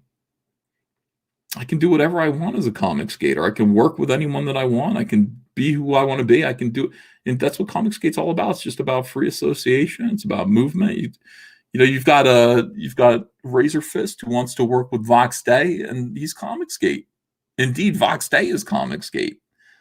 All these guys are just they believe in doing whatever they want to do and not answering to SJWs. And to that, I got to choose who I associate with. We all do. But to that, I just say cheers. Everybody's got to do whatever they want to do and not have people trying to stop them. Let's see. Here's Cecil. He says, LOL. He said he'll never do another Comicsgate show. When did he say that? Did he say that after I left?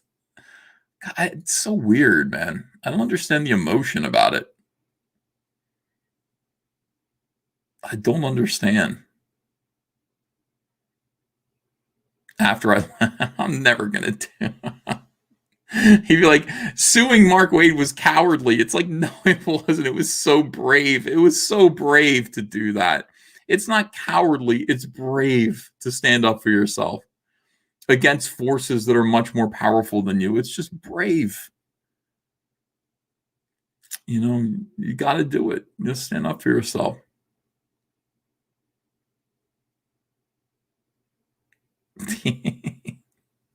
Should I let Cecil in? All right, yeah, I feel like streaming. I'm enjoying talking right now. I was gonna put it to an end.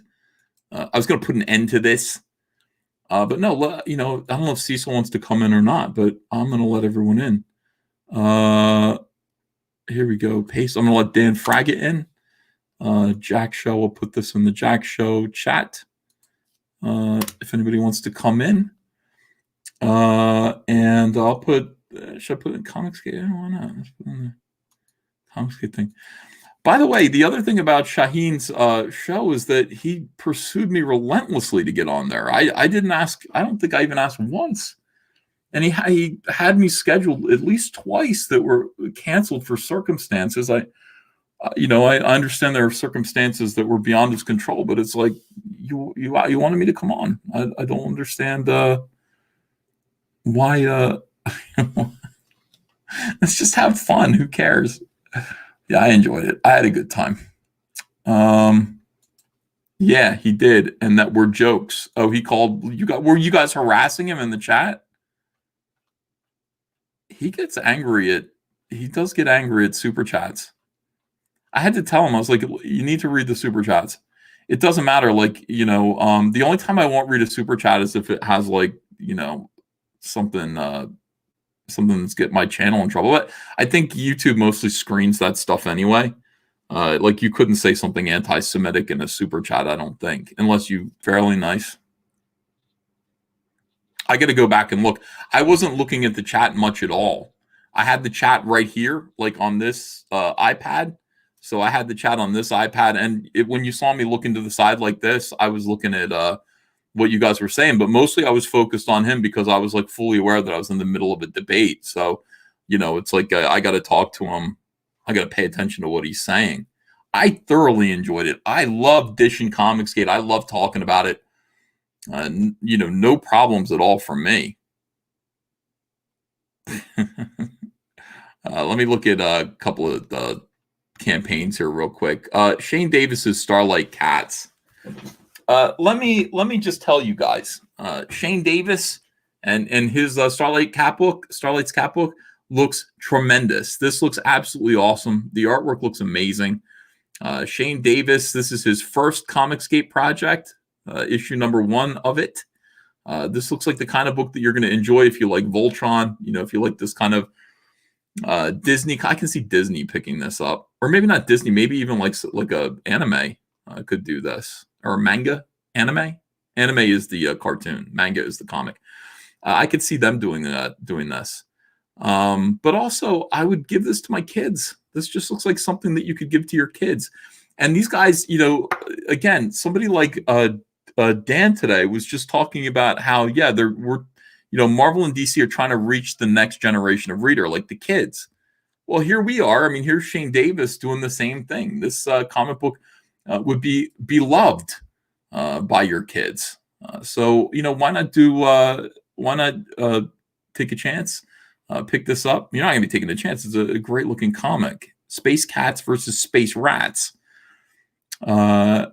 And support Shane Davis. Get a copy of Starlight Cats #1, Merlion Rising. You'll regret it if you don't, because they're going to do Starlight Cats too. And this is going to blow up to be like Graveyard Shift, where you're going to go, I didn't get a copy of #1. And now they're on eBay for $150. See, I bought 4 copies of Graveyard Shift #1. It's very smart. Cyberfrog Wreck Planet, we were just talking about, getting very, very close to 10,000 backers.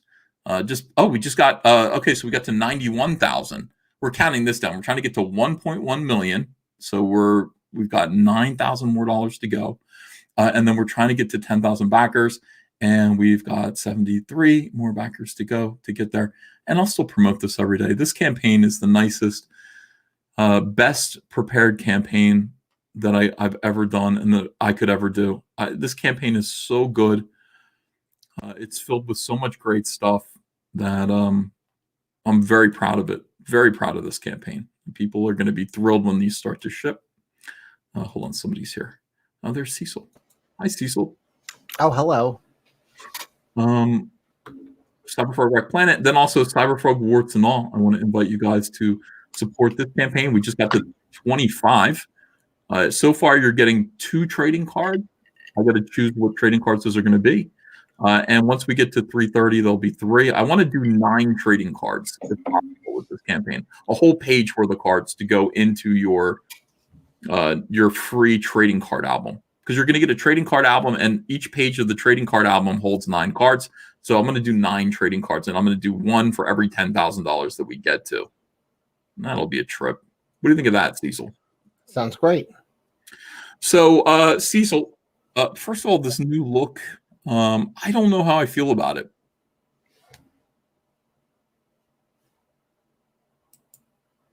No, don't do that. I mean, I want to see your face. I don't like. I'm so used to the horrific masks. Let me throw something else on. Oh, okay. I thought that was the point that you were making. Like, fine, you don't like it, I'll turn off my camera. It is weird. I mean, people are, like, what's with Cecil and the beard now? You look like Rasputin the Mad Monk. I thought I'd try something new. And I immediately crap on it. Glad to see I'm appreciated. People are saying let Anna in. No, I did. Anna's got the link. I put the link in the Jack showroom. If Anna wants to come in, she's welcome. I'd love to have Anna come in. And John Malin. David L says, so you owe us 30 trading. No, David, I don't owe you 30 trading cards. $300,000 was our trading card album tier. That's where we got to. That was the stretch goal. And now between 30,000, 300,000 and 400,000, I'm going to do trading cards. And then once we get to 400,000, you get the frog whipper snapper. Yeah, I am kind of jealous. Snarkcon DM says he's a real human boy with feelings. People forget. See, that's classic Cecil. You know what I mean? Like, that's really iconic, classic Cecil. Somebody sent me this shirt today in the mail.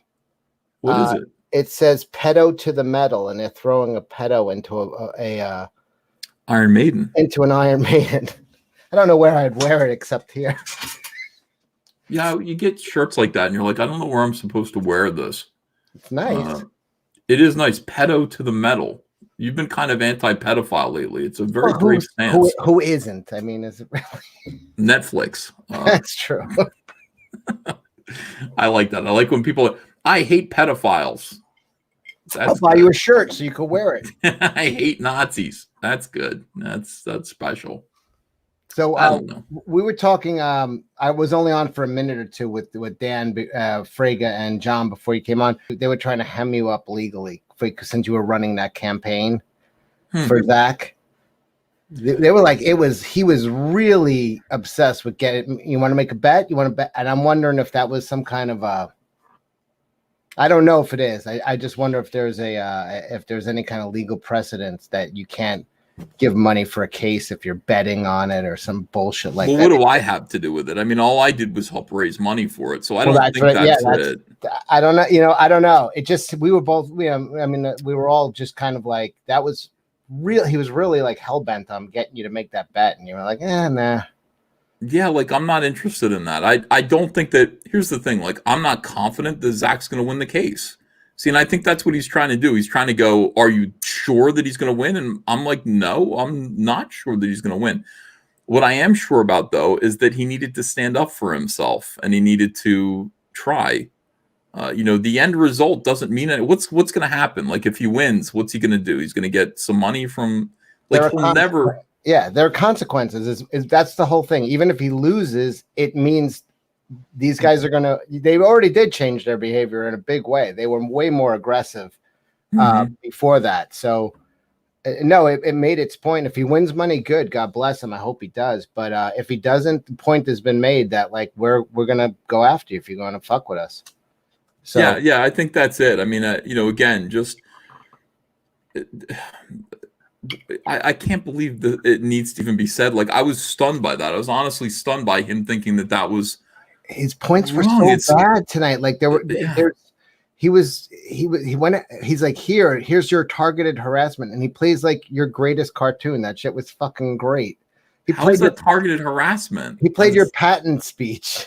It's like, oh, like fucking, and not targeted. Then he's like, and the funny thing about it is that I'm embarrassed of myself. Like you play that and I'm like, okay, all right. Yeah, I know. It's like I get emotional about these things and I want to go, these bitches come in here. Now, at the end of that, but people still love that. They absolutely love it. It's just that I'm shy about myself to some degree. But yeah, like he brought the camera back on and I was just like, I'll accept your praise now. Thank you, everyone. Thank you. His points were they were weak. It was just you're inciting violence and you're inciting. It's like when you speak for hours and hours and hours. I mean, yeah, he didn't want to play the clip of where he's like, you were all laughing at her having cancer, and it's like that's not what happened. And I said, play it. I mean, he's like, well, I don't have it right. Well, then you got to play it. And the thing is, you do have it. And he forgot about this. It's like, I saw the clip and I showed the clip of you showing that to 6 different retailers. And if that isn't inciting targeted harassment, I don't know what is. It's like you showed that edited clip, which, and left people with the impression that I was laughing at Tess Fowler's cancer. I wasn't. I was laughing at unfortunate things happening to Tess Fowler potentially. Because God loves me better. Right. I wouldn't laugh at cancer. I wouldn't do that. Let me think. No, honestly, no. I mean, no. I wouldn't laugh at cancer. Even the joke I made about Mags was not even an attack on. It was an absurdist comment. That's all it was. That was the whole point. And it was an absurdist comment. It wasn't even an attack on Mags. If you really listen to it, it was just saying something absurd for a cheap laugh. Like, that's it. And I was like, people just spent the whole last week praying that Trump would die of a disease, and here you are telling me like that is true. And every comic pro was fucking like front and center, being like, fucking, I hope he dies. And it's like, now you're gonna go after Ethan. Fuck out of here. It was funny. Yeah, I don't know. I just he was shot out of a cannon though. He had like an agenda. I feel like he had a real pep talk with a bunch of people beforehand, and don't let him steamroll. But you never you were cool as ice. I would have got pissed off a few times actually, and you kind of let it go. And because it's all lies. You wore him down. You did a little charm offensive, and then he looked a little hysterical. Also, he did mention his brother died. I do feel bad for that. Maybe he was a little emotional for that or something. But yeah, sorry about that, Dan. Do you think I mistreated him in any way? Or not at all. No. Yeah. No. Hey, Shane. You were pretty calm and cool. He was the opposite. So that was you handled that well, I thought. I mean, from just a viewpoint, I was watching with Dan and John, and everybody seemed to think you were on point. But that was scattershot, and he kept circling back to that Wade thing. Did you have any idea you were just walking into that? It's like, it's such a baby thing to take. That's not what a man does. He doesn't take another guy to court, and it's like, what do you want him to do? You want him to fight him? I didn't get what he was going to. Yeah, like that's the thing. We didn't know that was an option. Like, if you fisticuffs, great. Him trying to get you to bet on it was super fucking awkward, and maybe something illegal there he was trying to get you to do on camera. I don't know. There's something fucked up about that. I don't know either, but something told me do not play along with that. Something told me don't do that. So I just went, no, I don't want to bet. He tried to drum you up for that. He was like, well, you're a betting man, right? He's like, he was trying to. He goes, so you just admitted that it's a bullshit lawsuit because you wouldn't even bet on it. Like, he kept saying things like that. Like, so you already concede that it's not a good case because otherwise you would have bet on it. Like, he kept coming back to that, like trying to goad you in. And I'm like, yeah, when we were on Dan's, I was only on for a few minutes. We're just like, he was wearing a wire or something. I didn't even think of any of that. That's not what I was thinking. You should have stopped then and made him pull up his shirt to show you he's not wearing the wire. It's good to see you. Give him a nice pat down. I don't know. I don't think that's what it was, but it was weird. And I think, honestly, the entire point of it was, how much do you really believe in this? Like, is this bullshit, or do you really believe that there is a case with merit here?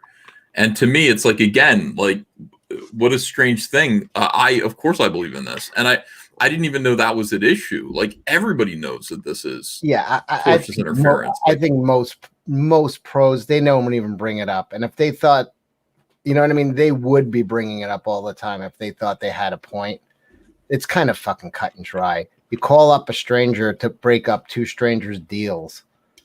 He kept saying, well, what if your good friend was getting him? It's like, that wasn't his good friend. It was a fucking stranger, he called. It was a stranger. And again, I would say, even if it was a good friend, you're allowed to give advice to. It's a confidant. It's somebody you do. They'd be like, is this somebody that you normally give advice to? Yes. Then never mind. It's not. You can't go to court with that. But if it's like a complete stranger that's doing it straight up for spite, and didn't he go online and brag about it? Like, hey, I broke it up, and he was bragging. Everything wrong. Yeah, on Facebook and stuff. Yeah, it's a dummy. Well, Wade's always been kind of like I dealt with him a little bit when I worked at Legendary, but he was always kind of tempered, and everybody knew it too. They kind of knew he was fiery. I mean, everybody that dealt with him, that was kind of like, so when he acts like he didn't know that, like, that's kind of strange. Plus, he was documented on trying to get Zach called out. Like, what con was that you made a reference to? I think it was Baltimore. It might have been New York City Comic Con too. Wasn't that in the middle of a panel? Like he did that on stage or something? I don't care if I don't care if I'm in the middle of a panel. Bring him to me. Yeah. Like he's a fucking the henchmen are gonna come. It's just here's the thing. Like I would just say that even if what you're saying is true, like you don't think that Zach has a case in it, I would just say, is this the world you want to live in? I mean, you want to make comic conventions unsafe for comic book critics? There was a double standard really quick because it fucking slipped my mind. He accused you of influencing people, right?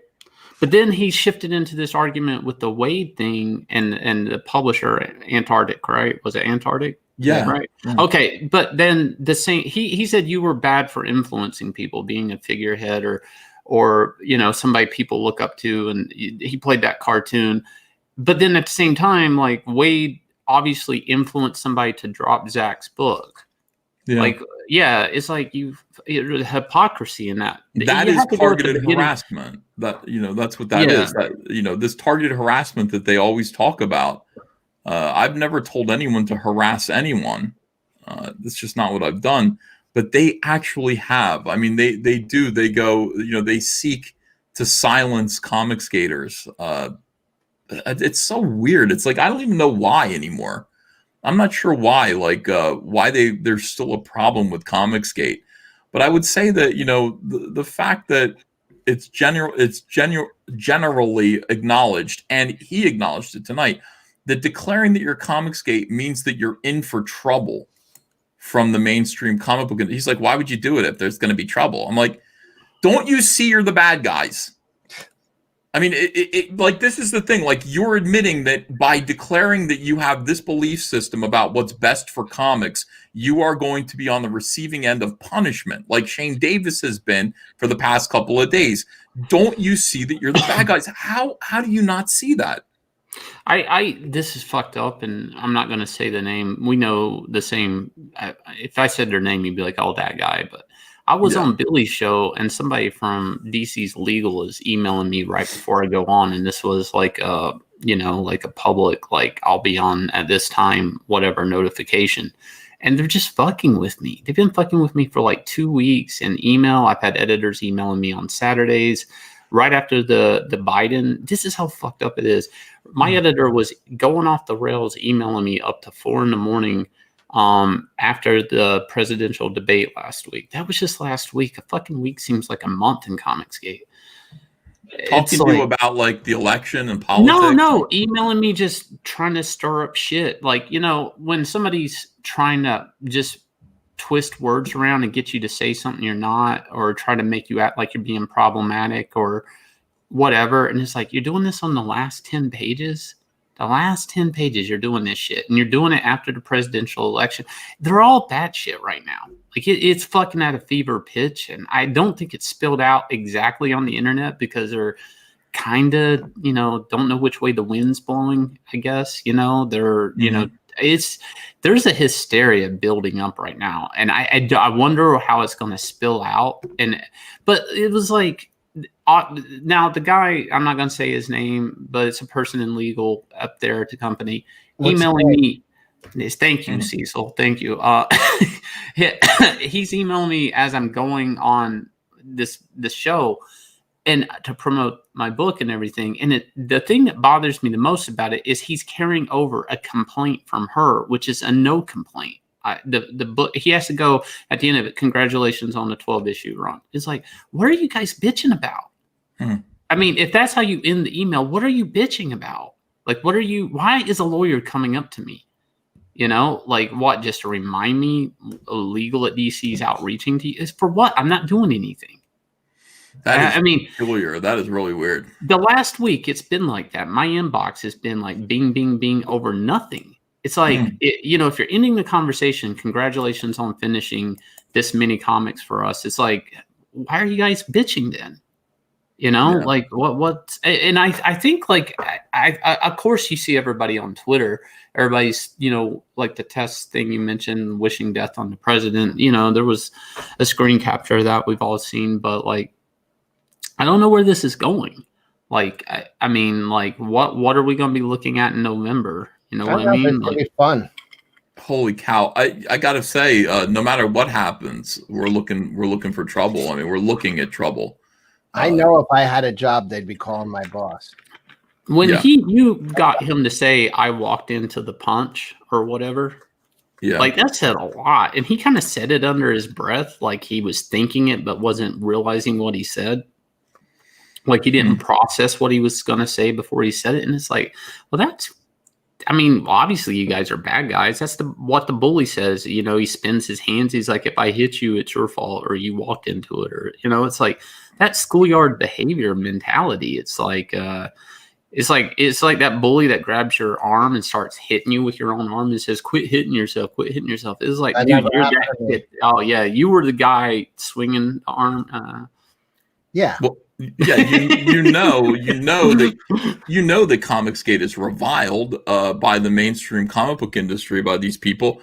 If you join it, certainly you expect that you're going to be attacked, right? I mean, that's your fault. You're walking into the You're asking for it. Well, again, take a step back, and if you have any goodwill at all, you have any conscience, you're able to recognize the difference between good and evil. You've got to recognize that makes you the bad guy, or the people who would harass Shane for deciding that he's Comicsgate are the bad guys, and there's no excuse for it. And everything that they say to justify their hatred is their lies to justify their hatred. It's as simple as that. Hatred feels good. I mean, look, we just had was it Tom King? Yeah, Tom King. Remember when he was like, I wake up, I get on Twitter, and I look for something to make me hate. Because hate feels good. Anger feels good. And that's why I go to Twitter. I get my dose of anger. I'm like, fuck Trump. And I fuck Jay Lee. And it feels good. And that's why I'm getting off of Twitter and social media. It's like he recognized it and explained exactly what the problem is. These people are emotionally unbalanced. These people are childish, and hatred feels good. They feel disempowered by the way the world is going right now. Maybe by their own lives, and they want to take it out on us. Why? Just because I made $3 million spitting in your faces? Why? Why can't they be happy for you? Why? Why can't they just say congrats? You win, we lose. Good game. Good game. Yeah, you shake hands after, right? Line up. That's what you're supposed to do. I don't understand why they won't. Shane Davis's Starlight Cats #1. Thank you guys. We just got another backer. Is the new campaign that we're promoting right now. And if you haven't backed Starlight Cats, #1 Merline Rising, now's the time to do it. They're great looking comic book covers. So far, all of them are by Shane. No variants by anyone else yet. But I think I'd rather have your cover. I'd like to see Kenneth Rocafort do one, but to be honest with you, I would still back yours because it's your book. You get a nice character ink sketch here. Get it with the books. $150 for all of the books, or both of the covers, the ash can and a sketch.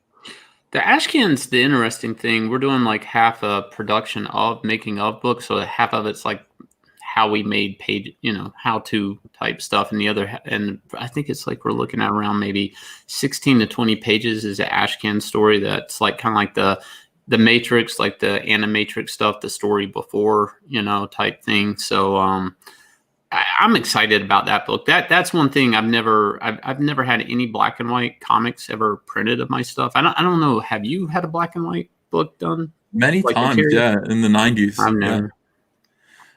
It's fun.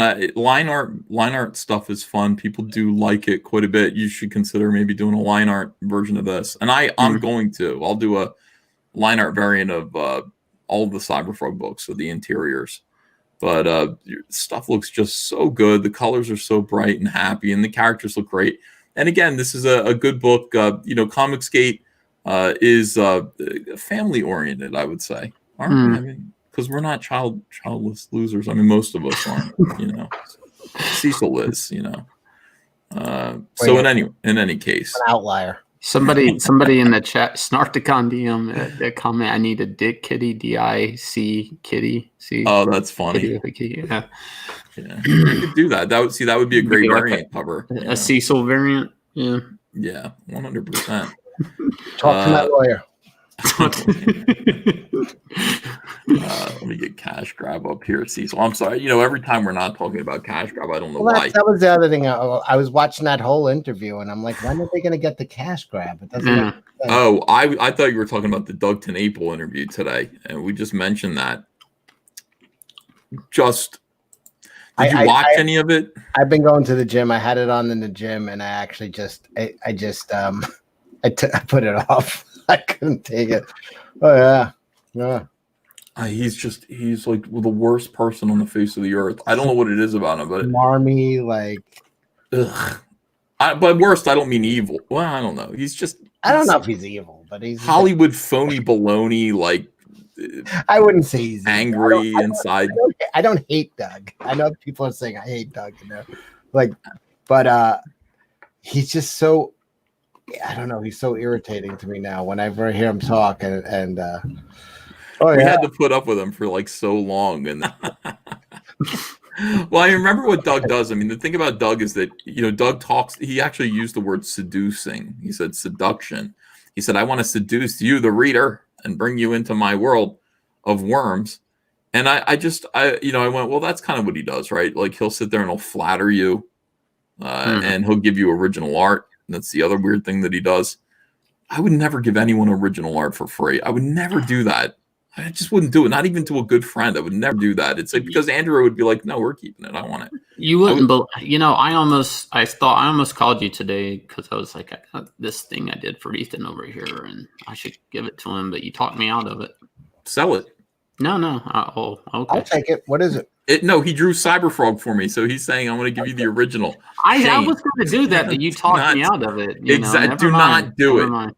If I will buy it, perhaps at the auction. Don't. See, that would be horrible. See, that would make me feel bad, man. I've known you forever. That would be like blood money. Like that's like that. I don't know, like that cursed money you take. It's like, yeah, but Ethan gave it to you. Here's what I will say to you. I will say the auction is next week, and I recommend that you bring that because Cyberfrog art does really good on the auctions. People know it. Yeah, but you haven't used it yet for anything. I have that. I don't want to sell it if you haven't printed it. No, it doesn't matter. I will use it. I'm gonna put it. I'll make a trading card of it. I'm gonna make it a pinup. I'm gonna make it a cover. Don't worry. I will exploit you, Shane. That's what you said when you hired me for it. You're like, I will exploit you. And I'm like, that sounded nice and bad all at the same time. I don't know. Cloud of this guy. I just have to be upfront with people. I will pay you for your artwork, and then I will exploit it. I bought all of the Matt Martin from Hall of Heroes. He did a bunch of Cyberfrog stuff, and I gave him some money and just said, I want to buy all this stuff, Cyberfrog stuff. And he's like, okay. So don't worry. It belongs to me. I will exploit it. See, the funny thing is when you lead with I'm going to exploit you, like you can do no wrong. You get away with everything. It's the truth, right? You just be upfront with people about it, all right. That's correct. Let's see here. Doug better pass away poor. Camels and Needles. That's a Sapien Underground. This piece will be up. Jesus Christ. I'm trying to get a little buzz for it now. There's a lot of people have been asking. This is an original. This is a rare Cecil nude. What inspired this? I don't know. We were really drunk. I drew it on air. I forget. Are you kind of pulling your belly up with your hands? Or is that just the placement? Like, are you like lifting your belly? It's just placement. Is that your penis? Yeah, that's what I'm afraid it is. Yeah, that's a peen right there. The human body is beautiful. Ethan. Have you ever volunteered for a life drawing class or something like? I've tried. I mean, well, feel free to bring that, Cecil.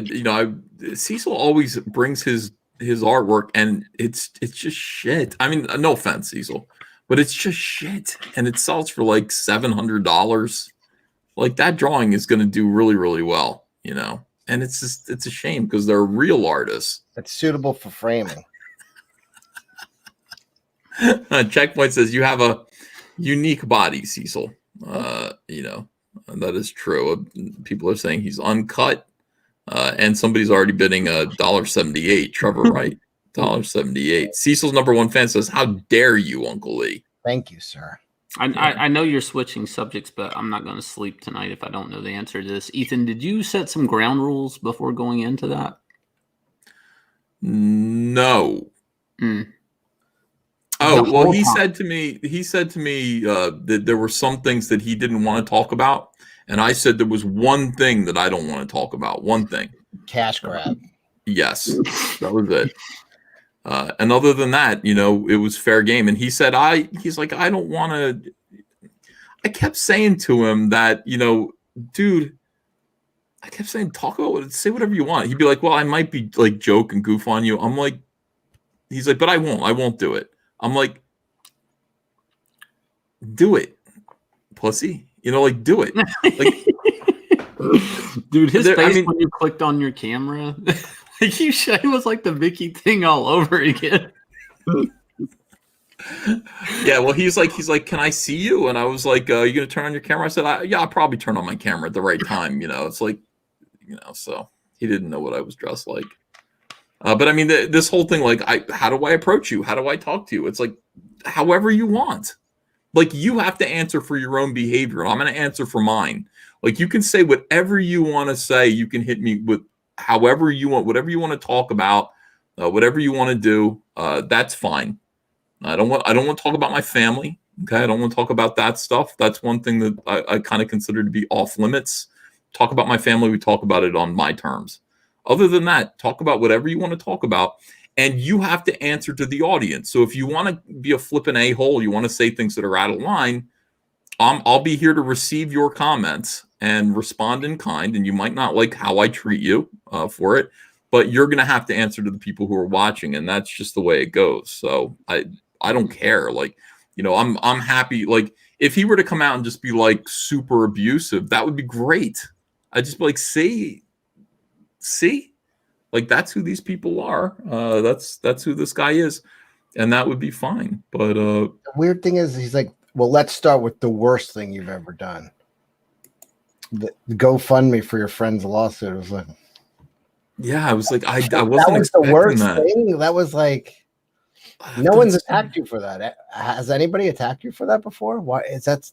Something they I mean, there are some comic skaters who do, like OG comic skaters are like, Ethan does that to keep Zach in line. Like, there are conspiracy theories about everything. Right. Like, I'm controlling the GoFundMe. I'm like, Zach, if you don't do what I say, then I'm not going to release these funds to you. That's just not how GoFundMe works. But nobody's ever attacked me like, you doing that was evil, or you doing that was wrong in some way. I don't know. Well, who ran Mark Wade's GoFundMe? Did he run it? I don't know. I'm not sure. I mean, I'm not saying that's relevant, but like, obviously Mark Wade ran the same camp. But you could say he ran it in his defense. But see, he's the one who did this. He didn't have to do this. There was no reason for it. There's no reason for it. There was no reason for Mark Wade to specifically seek out to exclude Zach. If you didn't want to buy the book, don't buy the book. You could tell fans, don't buy the book because it's Zach. And that would have been fine. But, you take away the opportunity from people to make the choice on their own. And that's so SJW. It's like, allow people the opportunity to make their own decision. Well, he wanted to have a win because he was doing a touchdown dance after he did it. That's what's going to kill him if the judge is. It's going to be hard to find damages because, I mean, it was a blessing in disguise because Zach is making a shit ton more money selling them. The point's already been made. I don't really care. I think he should settle at this point and just get out of it. I don't know how much longer this thing's going to drag on, but it's a drag of resources. Let's not forget the fans are paying for this. And, how much longer is Mark going to stretch it out? My recommendation is settle, get some apology, get some money, and let's move on. I think the point was made, and it's becoming increasingly less relevant to what Comicsgate is going forward, But at the same time, this is the movie. This is the Your Boy Zach movie. You want to see a better outcome. You want to see the outcome where Mark Wade is brought low because of, his tortious interference and Zach wins and all this. But we want him walk naked through the town while somebody rings a bell and says shame. I actually don't think he should settle for some reason. You didn't watch Game of Thrones, did you? No, I did. I did. I'm just thinking. I was reading the chat. I kind of agree with somebody in the chat. Like I don't know, because it's like a freedom of speech thing, and somebody coming in and trying to quiet somebody. And of course, crowdfunding was there. Thank God, Jawbreakers got printed and everything. But people before the lawsuit and before it was successfully funded, it seemed like there were people just talking crap about Zach's videos, and people kind of like, yeah. There was a group of people that said, yeah, Mark Wade, canceled that guy on YouTube that we all hate, and I'm like, what's wrong with you people? Like, and it's like, if you, I don't know, if you let that go, then it comes back, and I think if it, God knows how long it could go, because all the COVID stuff slows down all legal stuff. All the courts have an occupancy in the building that, everything's slower, right? Mm-hmm. I have friends that work in law, and they didn't get their contract renewed at a firm, so they had to go look for another job somewhere. I don't think any of that's going too well right now. But and some friends, they were just. And I don't need to know about your friends' employment struggles right now. Well, cash grab. Oh yeah. Let's talk about but seriously, right? The grabbing of cash. Yeah. I want to make sure they're going to get into the court. Well, no, I mean, I would like to see an ending where, if Wade did do something wrong, that it's a reflection of think twice before doing fuckery, that you shouldn't, I mean, if a settlement's, I think the point's been made, but like I said, here's a perfect example. Zach got fucked over and made him more money. Same thing with my first cash grab book. I got fucked over. Thank God. Yeah, we thought this was going to make, we were like, dude, this is going to make $90,000. Like, you're going to make a lot of money on cash grab. This was back in the days with Narkish and all that. And turns out, no, by yourself. How is it that by yourself you make twice as much? Well, the cover that fell through with Dynamite really gave this thing like a supercharged when it was like up. Oh, that's right. Yeah. Where were you at before that? Around 180. Oh, jeez. Well, this new cover is really, really good. I mean, that's kind of what it is. And then people would rather, it's like, hey, look, it's Heather Swain, it's Lilith, it's completely Comicsgate, and I think people would rather have this cover, and it's a nice cover. It's a cover with Comicsgate characters, but I asked for it. This is the first one where people actually asked if you could do it. You're bringing these characters together. You're like the border between the bricks. Mike Miller did it first, but yes, he did. Well, he didn't bring these two characters together because Lilith didn't exist yet, and Heather Swain isn't on his cover. But he did bring all of the Comicsgate characters together that existed up to that point. And I wish I could go back in time. He didn't ask permission, really. I heard he asked about it, but he didn't say formally, "I'm drawing this right now." Are you sure? So here's what all we did was, we were doing live streams, and the live streams consisted occasionally of people drawing. I mean, I would rarely draw on camera because I really need to focus on putting on a show. I can't draw and talk at the same time very well. But Mike doesn't talk very much unless you ask him a question. So he'd have his camera on, himself drawing. And we just start to notice that Mike's working on this piece, and he's calling it the Comicsgate Alliance, and it's got everyone in it. And you just kind of feel like Mike produces so much work and he produces like voluminous amounts of pages. We just figured it was no big deal. Like, he's just drawing this for fun to entertain the fans. And so he finishes it. He's like, who else should I add? Oh, Rainbow Brute and Napalm. He's adding all these characters in there, and then suddenly, out of the blue, this other wing of Comicsgate, including Tim Lim, said, "You guys are taking over Comicsgate because where's our character there? Where's our characters? We're Comicsgate before you were." There are a few guys that he left out. A lot of them. I mean, because Comicsgate is so big, so all these indie guys really felt like they were being excluded from the Cool Kids Club or the adults table. And nobody asked Mike to do that. Like that's not something we would do. And Mike just did it independently. So not only did he cause trouble, then he went and he got it colored and he printed it to sell at conventions. And he did ask my permission. He said, "Can I sell this?" I said, "Yeah, sure. Why not?" Then he put it without my knowing. He made a T-shirt. And then he put it on the front cover, a variant cover of Lone Star. And he went, Cyberfrog and Salamandroid's first new appearance, first Comicsgate appearance, and Rainbow Brute's first appearance, period, is on my book. And, I didn't tell him he could do that.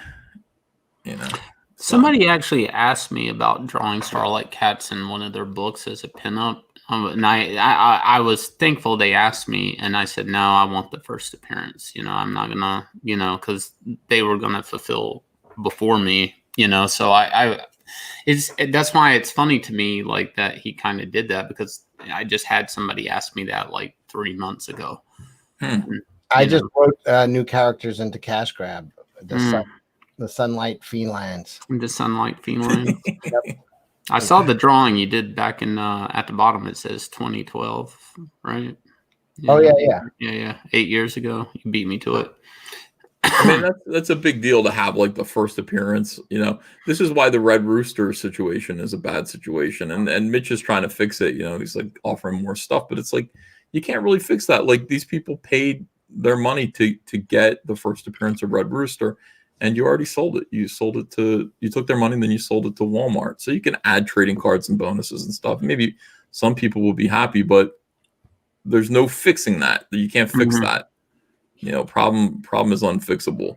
Is that really an issue with the doing a combination thing, but excluding some people thing? Like if somebody did like an anthology book, like CG anthology book, and some people be like, why was I not included? Is that like a real thing you feel? I think that what happened was once not anymore, but I think that, when I got everybody together to be on my show, and they're all professionals, they're all kind of big name professionals that had worked for the big two. I think it sent a message to other people that were small press, that I was commandeering the entirety of Comicsgate. And they were being excluded. Like, that's how they felt. And to me, from my point of view was, no, I get to be a part of Comicsgate just like you guys. And I'm bringing these guys over here and we're going to sell comic books. I wasn't thinking I'm taking over Comicsgate. I just thought I was one more voice. But, I was the biggest voice. I became the biggest voice. Before too long, my channel was bigger than Zach's. And, it felt to some people like a hostile takeover. It was also the meetup place. You had the stream every night. Everybody came on. Zach had stopped streaming. Right. Yeah. So, you kind of took the reins and ran with it. I was on, this is going in a different direction, but it's the same thing I asked before, but Billy brought up a good question when I was on this stream tonight. He goes, and I've thought about this. You remember you had that stream where you were talking about monthly books or wanting to, and you were floating that out to the chat. And okay. And some people brought up like, well, the 20-page format versus the shipping costs, it doesn't really change outright. Billy brought something up, and then it made me think about you. And it's like, I wish you were there, because I think that was a bit of a solution. He was like, hey, I want to do this book, because we were just talking about working big too, kind of like a rejected book, he said, like ideas that never happened in mainstream comics, and a bunch of us go together and we put our 20-page stories and put together into a book and then sell it. Then I was thinking, like, I don't know, like, what if that actually goes back to what you were talking about, if there was a thing like that, and you did it in a periodical form, and then at the end, everybody can take their part and, maybe make a nice collection, an oversized edition or something, hardback or something like that. But it's so the material justifies the shipping cost, and then you kind of end up with this sort of like anthology periodical thing that then you can kind of pull back apart and put a solid book, but you end up with, I don't know. What the hell are you talking about?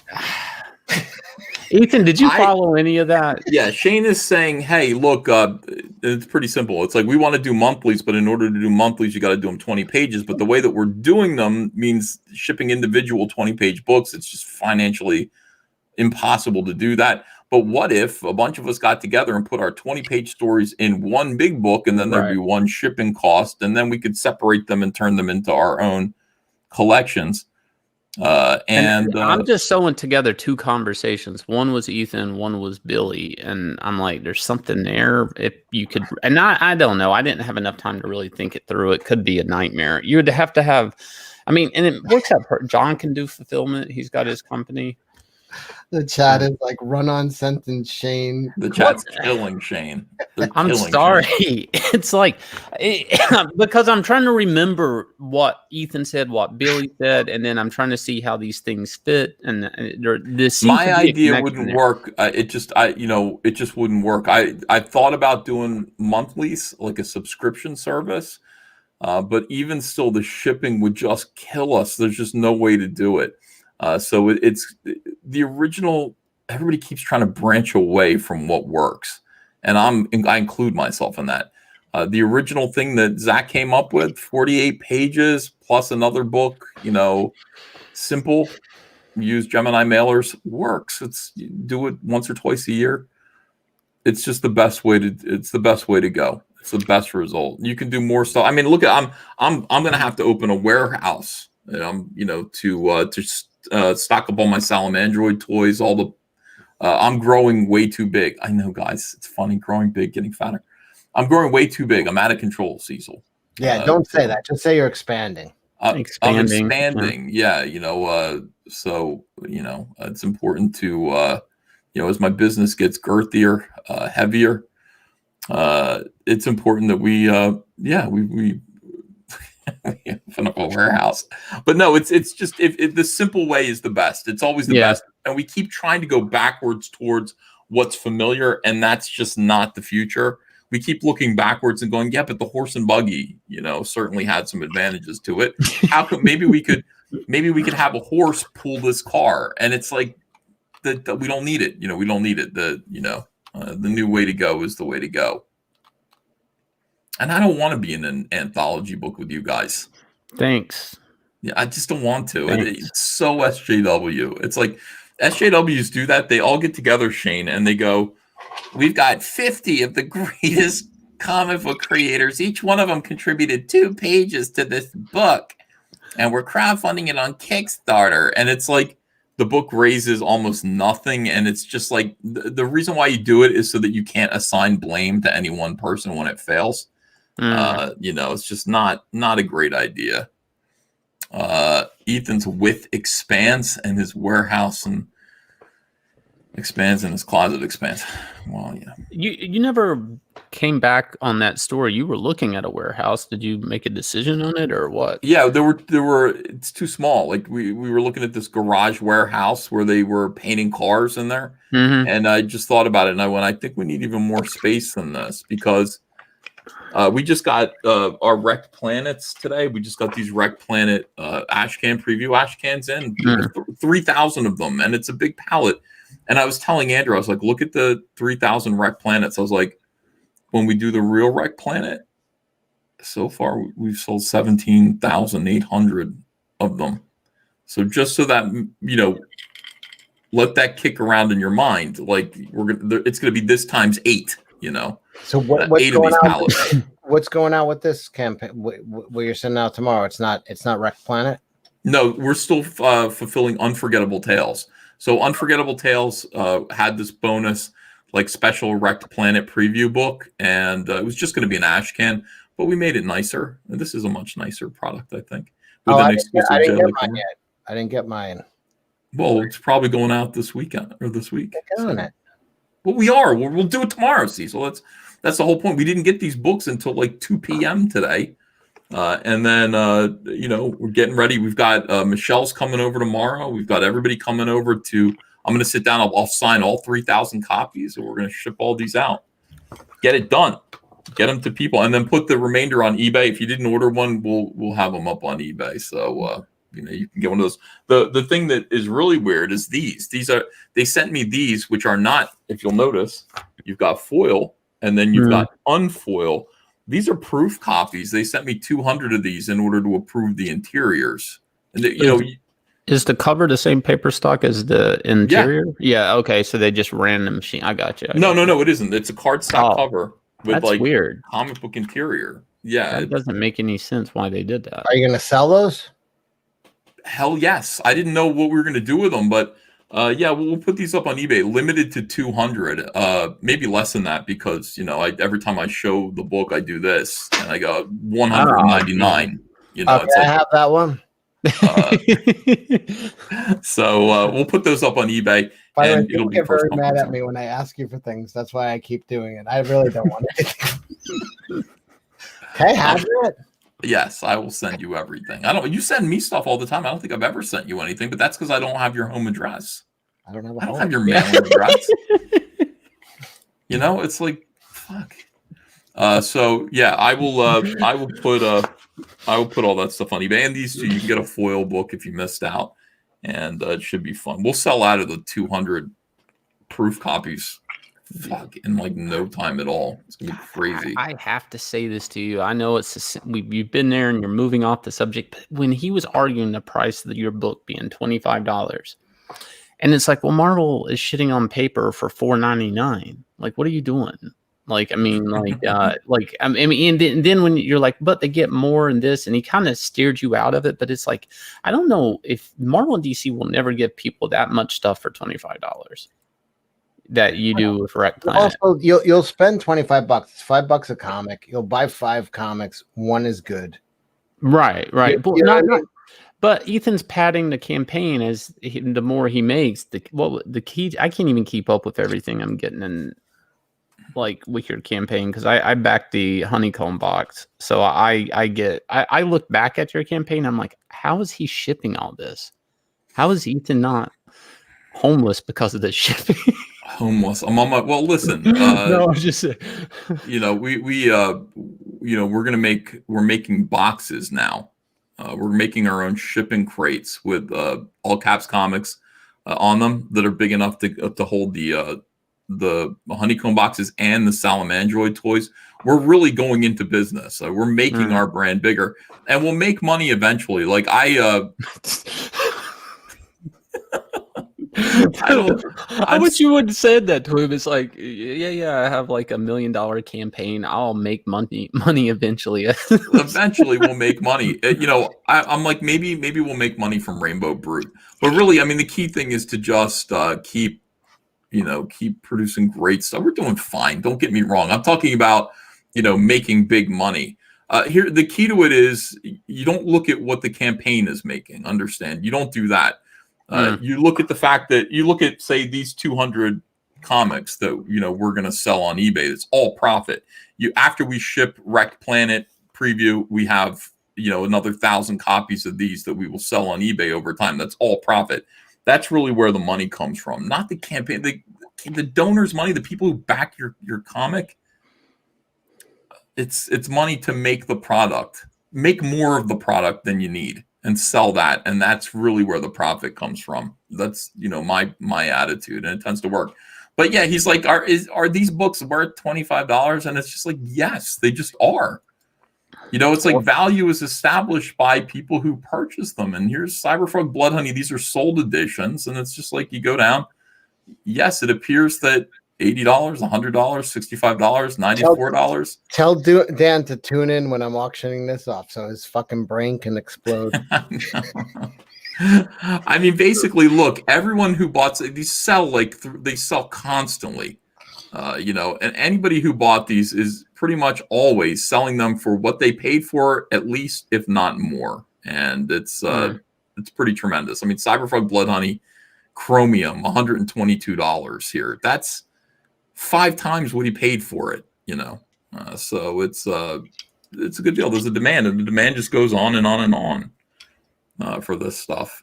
Amateur Ant says Shane Davis is the next Dougie and Mikey. Who wants cats? I have one. Good luck.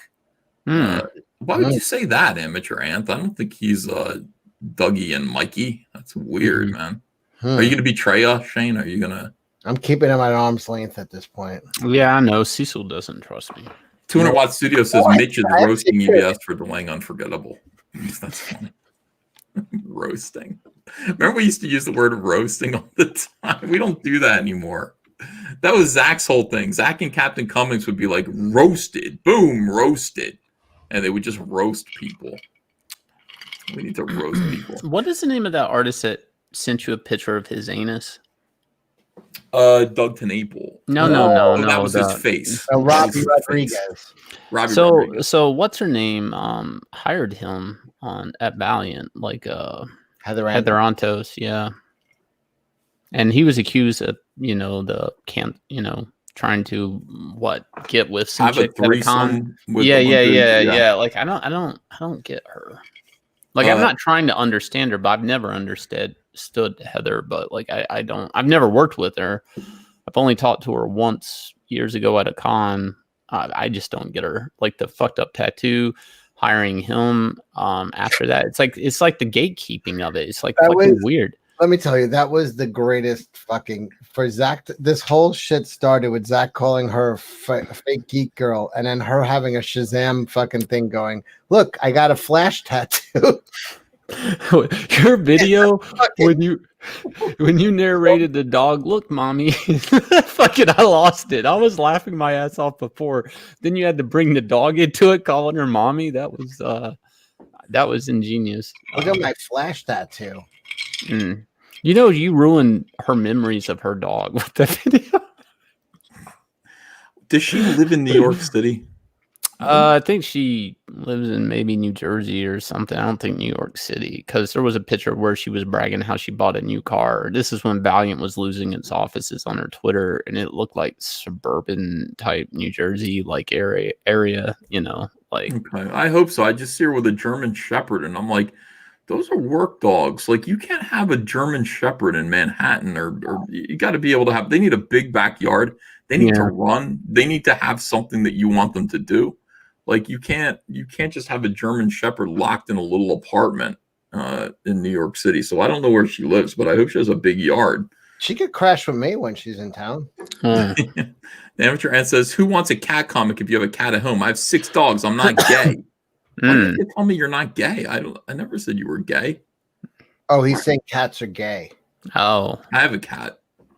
I am going to put a dog in the book as a stretch. I don't know if there's any girls in the chat right now, but when you meet a guy and he's a single guy with a cat, oh, that's kind of suspect. In what way? Like, what do you think it is? Like, what would you think about that person? It's pretty gay. They're gay. I can't believe. I don't. Am I wrong? A single guy in the city with a cat. Well, usually in the city they won't allow you to have dogs in a lot of apartments, so it's like a trick question, Cecil. Cats are low effort.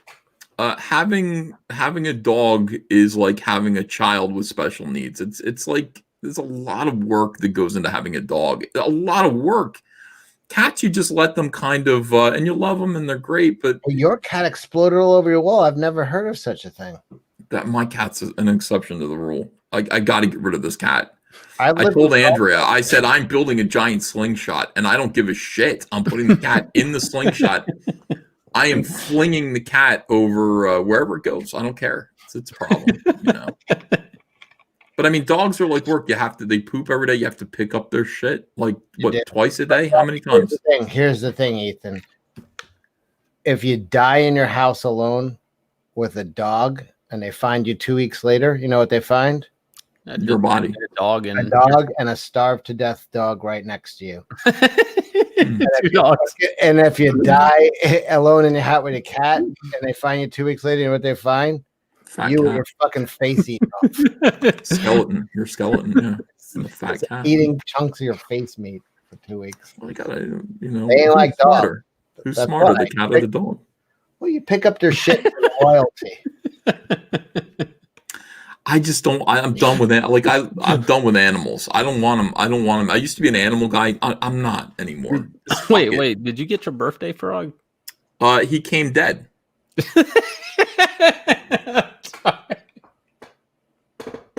You're not laughing at all. I'm sorry, but wait, was that a joke or you really did? No, he really did come dead.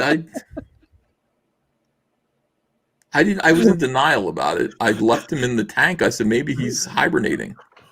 Did you pour water on top of him? Yeah, like I left him in the tank, and Andrea said he's dead, Ethan. I said no, he's not breathing, Ethan. He's not. Well, he's hibernating. Their breathing slows down, and I took him out. I was like, "Hello, wake up, wake up." He. I saw him. He was kind of like, he did the. Yeah.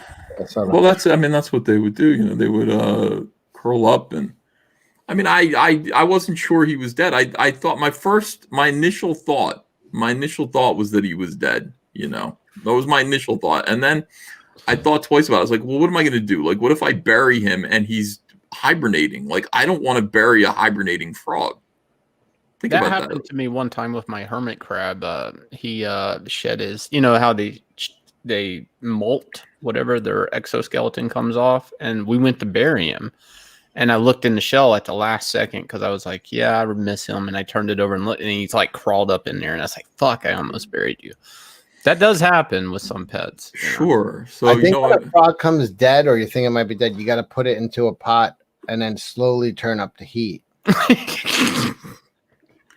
And then see if it, like slowly bring it back. Yeah. I don't know. That seemed like that might not be the best thing to do. So I got my frog, and I was concerned about him. Like I said, I was in deep denial and put him in the tank, and I just waited for him to wake up for a long time, and he turned kind of spotted colors instead. And I thought, well, this is weird. Like, is this a defense mechanism? He's trying to say, like a banana. When it starts getting the spots? Yeah, kind of. Yeah. He's trying to say, I'm defending myself. Like, You think a banana's defending itself when it gets those spots? I don't know much about bananas. I don't. At that point. When bananas start turning colors or trying to hide from the monkeys, that's the thing. It's like, the monkeys won't see me. Yeah. What monkey? What are we talking about? Monkeys eat bananas. The bananas are changing color to hide from monkeys. That's an all wives' tale. Oh, all right. So I finally gave up on the frog. I still think about him. But I called them and I yelled. Did you bury him or you throw him over the fence? Yeah. So he was sitting in. I didn't want to take any chances. So he's sitting in one of these stone frog baths that's in my tank, and I took the whole stone frog bath and I put it in the trees, like outside. You go up my stairs, and I put it right there in the bushes, and I let him sit there. I figure if you wake up, then you're free. And he's still. I think he's still there. The only reason this is funny is because to me is you didn't know why he was late, and you joked. You said, "I hope he doesn't show up dead." That's the only reason I'm laughing. You've said, "Oh, he got lost in the mail." He didn't show up late. It took a long time. It takes a long time to get one of these frogs. So I think they had to source the frog from a breeder and then send the frog to me. These people, they're in New Jersey, about an hour away from my house. And I said, you sent me a dead frog. They said, prove it. I said, fuck, here's some pictures of the. I said, here are the pictures of the dead frog, and and here's the container you shipped them in. And they didn't ship it medium mail. That would have been bad news if they shipped it medium mail. I would have had something else to complain about, but. Anyway, they said, okay, well, why don't you send us another $45 to ship the frog? I said, how about if I come there and take the frog home myself? Because you're going to send another animal through the mail. And clearly, the way that you're sending these animals, is traumatic on them. And I do want this frog. Like, I am ready. I am a forever home for this frog.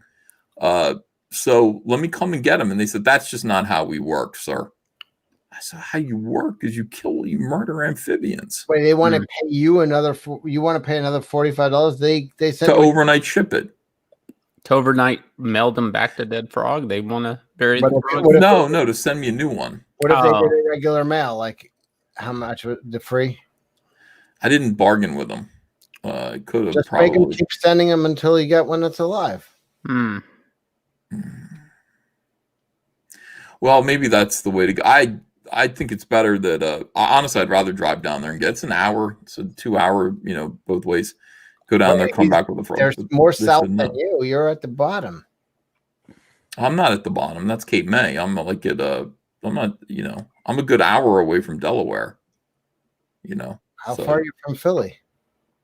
That's to the west. Okay, all right. That Philly. I'm about 20 minutes from Philly, from where we are now, where we live now. My frog's dead. I really. Do they know that you draw Cyber Frog? Maybe that's why he came dead. Maybe it was like a mob move. Maybe an SJW like poked too many holes in the box. There's Mark Waite selling frogs now. It's the equivalent of Mark Waite putting a horse head in your bed, but instead it was a dead frog. What if Zach in the settlement gets to do a comic for H1 Humanity First? That would be amazing. I would like that. I'd like to see that. They're saying, why don't you catch your own frog? Well, I could, but not a red-eyed tree frog. This is like a red-eyed tree frog from, Brazil, maybe. I don't know where you get a red-eyed tree frog. But they're rare. You can't get them in the United States. I would never find a red-eyed tree frog in my backyard. They're beautifully, exquisitely colored frogs. They have blue, like Cyberfrog does. They have blue on their sides. So anyway, it was highly traumatic, and I'm still getting over it. I cried a couple times over it, but maybe I'll get another. We'll get another one. The Great Renzine says, "Good evening, fellow insomniacs." Same to you, sir. Now, did you actually cry over the frog? No, I would never cry over it. Shane was crying tears of laughter. It was sick. Because I at first I thought it was part of the running gag that this frog wasn't showing up in the mail. I mean, this thing has a story like, oh, Hunter got it for me. It's not showing Hunter up in the really mail. meant well. Like the thing about it is Hunter was so happy about this because one of his probably earliest memories is that his grandfather, his mother's father, for my birthday, got me a red-eyed tree frog, and I love that red-eyed tree frog. I lived for like 2 or 3 years. And so he grew up with it in the house, and I don't have one now. I don't have a frog. So, my kid, like, that's an important memory to him. He's like, I'm going to get my dad a red-eyed tree frog, just like he had when I was little. And so he went out of his way to do it. And, he missed my birthday. Like, they didn't get it to me on time. He was stressing about it. He got me this tank and everything, spent his money on it. I still think of him as little 5-year-old Hunter, And he, so the frogs finally comes and shows up dead, and Hunter's like devastated and apologizing for it. I'm like, oh man, I was like, don't worry about it. And I just said, I know why you did this. I understand why you did this. I was like, you got to know, you're a great kid, proud of you. And thank you. Laugh at such a story. I'm trying to get inside your head, Shane. At first, I thought he was making it up. I thought it was a gag. I'm going to stop with. All right. I'm going to stop with all the. I make these jokes that he's an anti-Semite. I'm going to stop doing that because I know even Yanzi asked me to. But she didn't. The truth is, I break your balls because I have a grandfather who was at Auschwitz. That's why. He was a guard. You'd love him.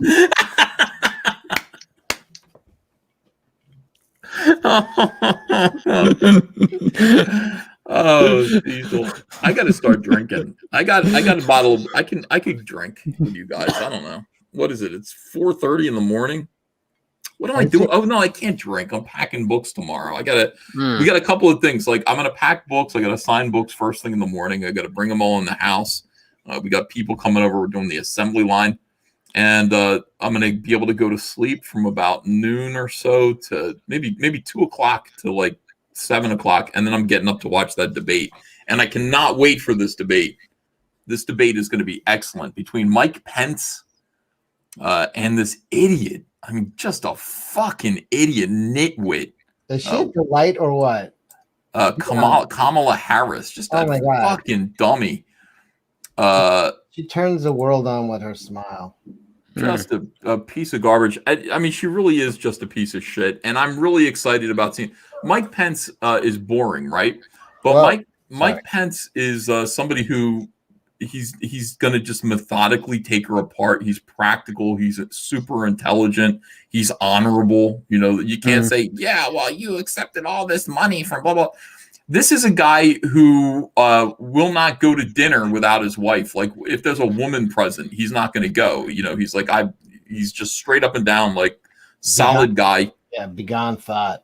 Exactly. Like just awesome. And he destroyed the arrogant Tim Kaine last time, destroyed him, humiliated him to the point where I was watching a video where they auto-tune debates.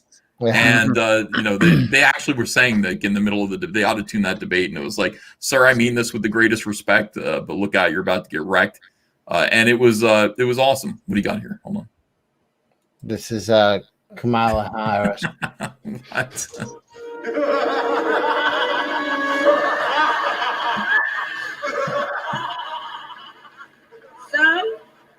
let's do this.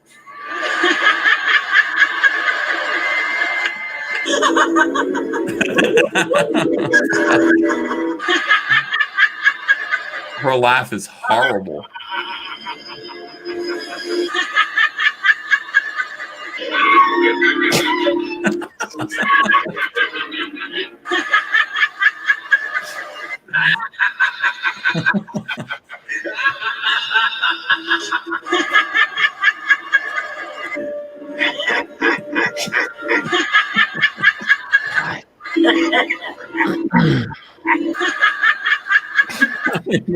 You know what's so weird about that is it makes me think, when did people start relating a laugh to being villainous? I mean, like at what as a storytelling thing? There's a mental illness that you can hear in someone's laughter. I mean, there's people who are happy, there's happy laughter, and then there's kind of like sickness in some people's laughter. I don't know what it is, but I mean, just when I laugh, it's like insane. It's jolly. Oh, yeah, that's what I meant. Jolly. Hey everyone. But then there's a difference between like happy laughter versus like I get my frog stirred up dead laughter. Yeah, when Shane was laughing at my son sending me a dead frog because he loves me. Jesus Christ! That was all right. Failing to my son just trying so hard. Cecil, my son when he was 5. This story made there are a few things about being a dad that make you cry. My son, when he was 5, he saved up some money. He saved up $2, and he would go to kindergarten. And they had a kindergarten school store, and he wanted to buy me a present. And he wrapped it himself. He didn't tell me he was doing this, but he took his $2 and he bought me a screwdriver flashlight combo that said "World's Best Grandfather," and he presented it to me. And I was just, my little 5-year-old kid, I just want to get something from my dad, and he gets me kind of the wrong thing, but he meant it with crying, just absolutely crying. And this is the same thing, like the same situation where it's like I see him at 21 trying so hard to get something for his dad, trying to please his dad. Yeah, and it not going so well. And now, when he said kindergarten before, Shane, he meant kindergarten.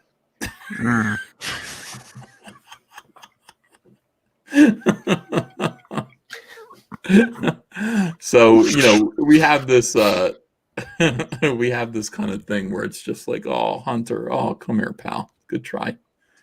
So yeah, I don't want my son to think I can't do it. I just want my old man to be proud of me, and I can't get anything right. Like just breaks my heart. Cecil, it just occurred to me. Wait. The reason the SJWs don't call me a Nazi is they would be agreeing with you. I never called you a Nazi. Oh, okay. Not even once that I heard. All right. As long as you keep the jokes rolling, you keep them off the trail. Because then they would be agreeing with you. You get it? Mm-hmm.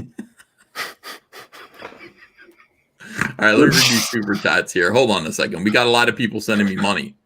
A lot of people saying, all right, Cecil Mosley, EVS Davis.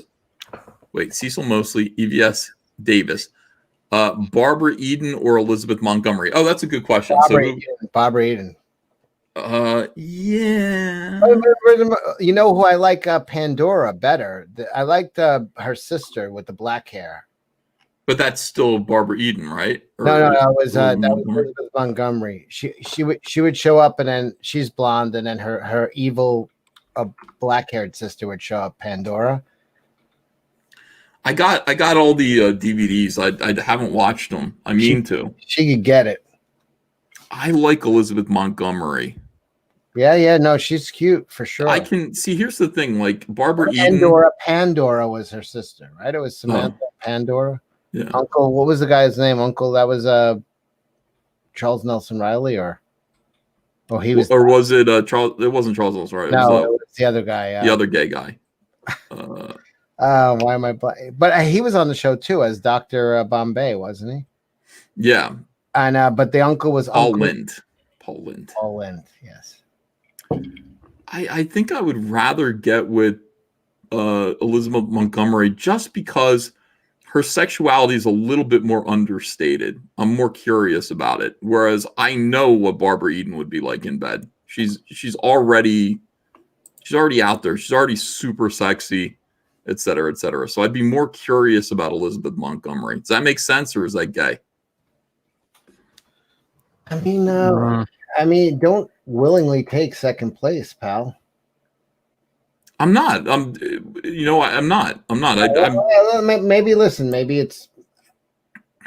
Maybe she had magic power. Well, they both had magic powers. Yeah, I'm just saying that she's more of like a TV mom type, and so I would be more interested in finding out what she's all about than I would Barbara Eden, because I can guess what Barbara Eden's all about, and it'd be fun. But Elizabeth Montgomery would be, I don't know. Let me see. Here's a picture of wow.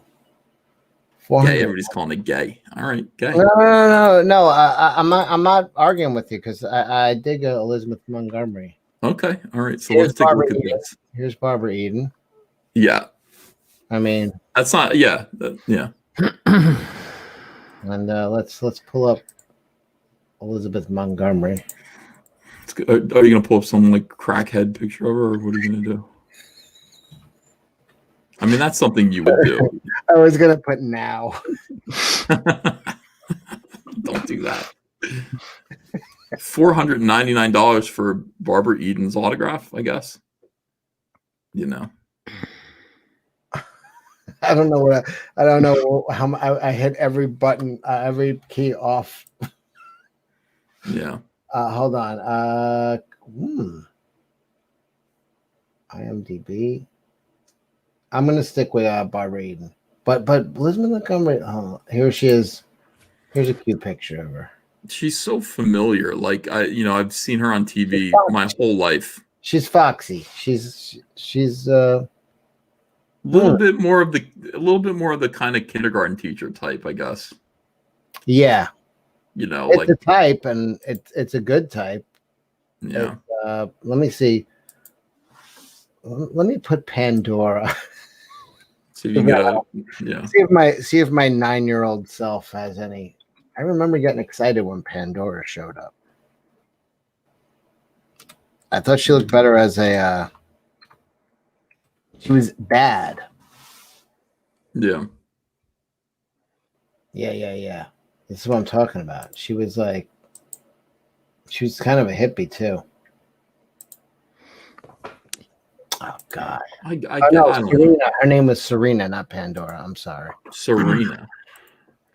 I'm just saying I would. All right, let's see. This is going to change everything. That's Serena. She's so silly. I don't know. She's really silly. She was a troublemaker. I like that about her. You know what I mean? Yeah. Here she is. Have they ever been naked? Well, this is pretty racy for Bewitched. People are saying this is boring. All right. I turn my show over to Cecil, and this is what he does.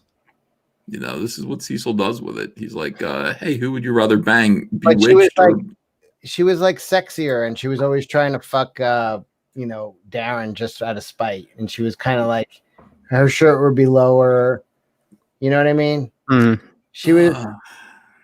Yeah. She was like she was like the slutty Samantha. I think I'd just take it back and I'd say Barbara Eden. Thank you. Those pictures are not appealing at all.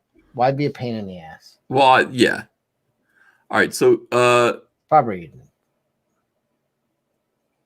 Yeah. I guess that's okay. So who would you rather, Lassie or Mr. Red? Well, Lassie was a girl. I'm not gay. It's a great answer. You're right.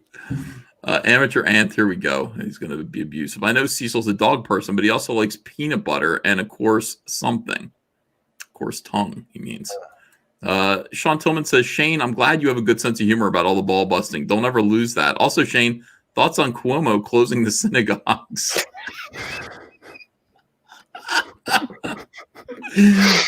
Okay, look, here's a good question. If we're going to go down this road, Lily Munster or Adams? What's her name? Oh, my God. No, Yvonne DiCarlo, Lily Munster, fucking by a mile.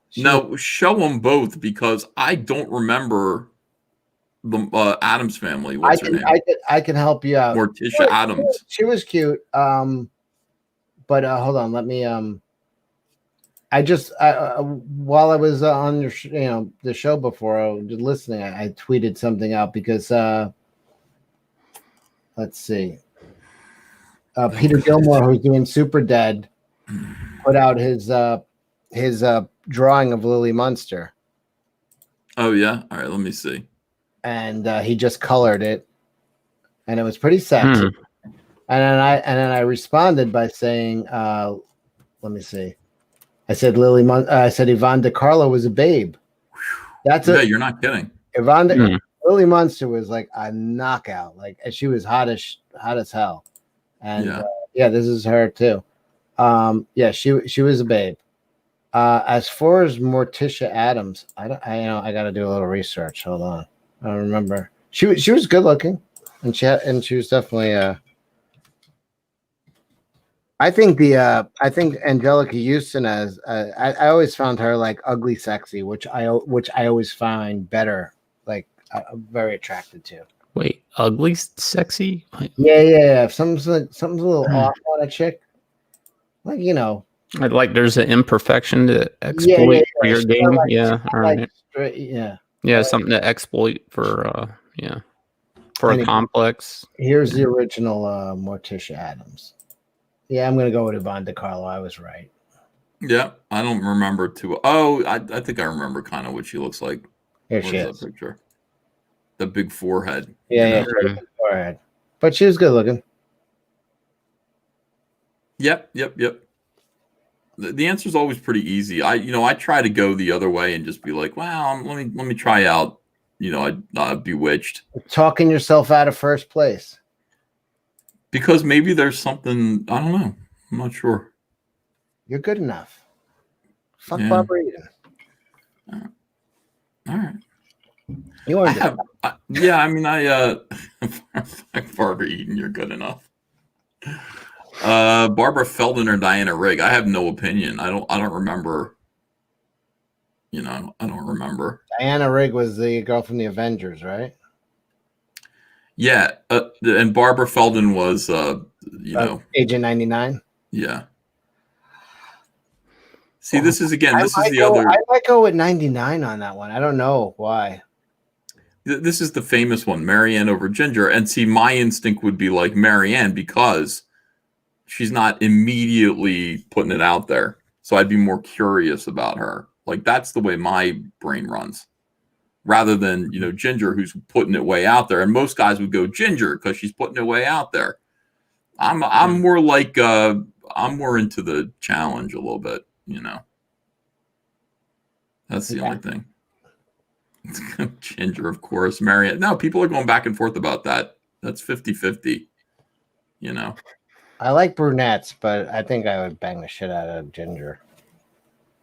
You mean Liam Gray? Oh, you mean Ginger from Gilligan? Do you remember as a kid when you watched and she'd come out in like a sequin dress for no reason, with tits out, and like she was sexy. The weird thing about these shows is they're like so archetypal. I can't even think of them as real people. Like I just see them almost like cartoon characters. Like I can't imagine them as real people. Mr. Wonderful says Mrs. Howell, Rich, Lovey, her name was. She wasn't a bad looking older woman. We'll see what happens when, I don't know how old she was, but let's see what happens when you get to be 70 years old. Well, take another look at Mrs. Howell and see what you think. I'm starting to get in the age group where all of a sudden I'm seeing these like TV grandmothers, and I'm like, I'd fuck her. Never even looked at her. Somebody in the mom from Beverly Hillbillies. No, the grandma. I'm not there yet. But someone was posting pictures of the mom from Mary Poppins, and she's much older. I'd be like, I'd fucking give her a roll. Julie Andrews, I would. That's great. Somebody brought up Wilma Flintstone or Betty Rubble. I think I'd go with Betty. She was cuter. They're just cartoons. I don't know. Betty White or B. Arthur? Betty White. That's not even B. Arthur was a man, baby. She even had the voice. You couldn't even play it off. She'd be like, yeah, suck my clit. All right, hold on a second. Let me read some more super chats. Slimer Snarf says, did you notice that the cameo after the credits Dan Shahin had was Daffy Duck and Nazis? Was he taking a shot at you? I don't know. Sapien Underground says, Doug better pass away poor. Camels and needles, huh? Sapien Underground says, Zach's lawsuit was his defense. Yeah, that's true. Ryan Blue Thunder says, Weird Science says, the art and colors in this book continue to be beautiful and continues my belief that this is the best looking book DC is putting out.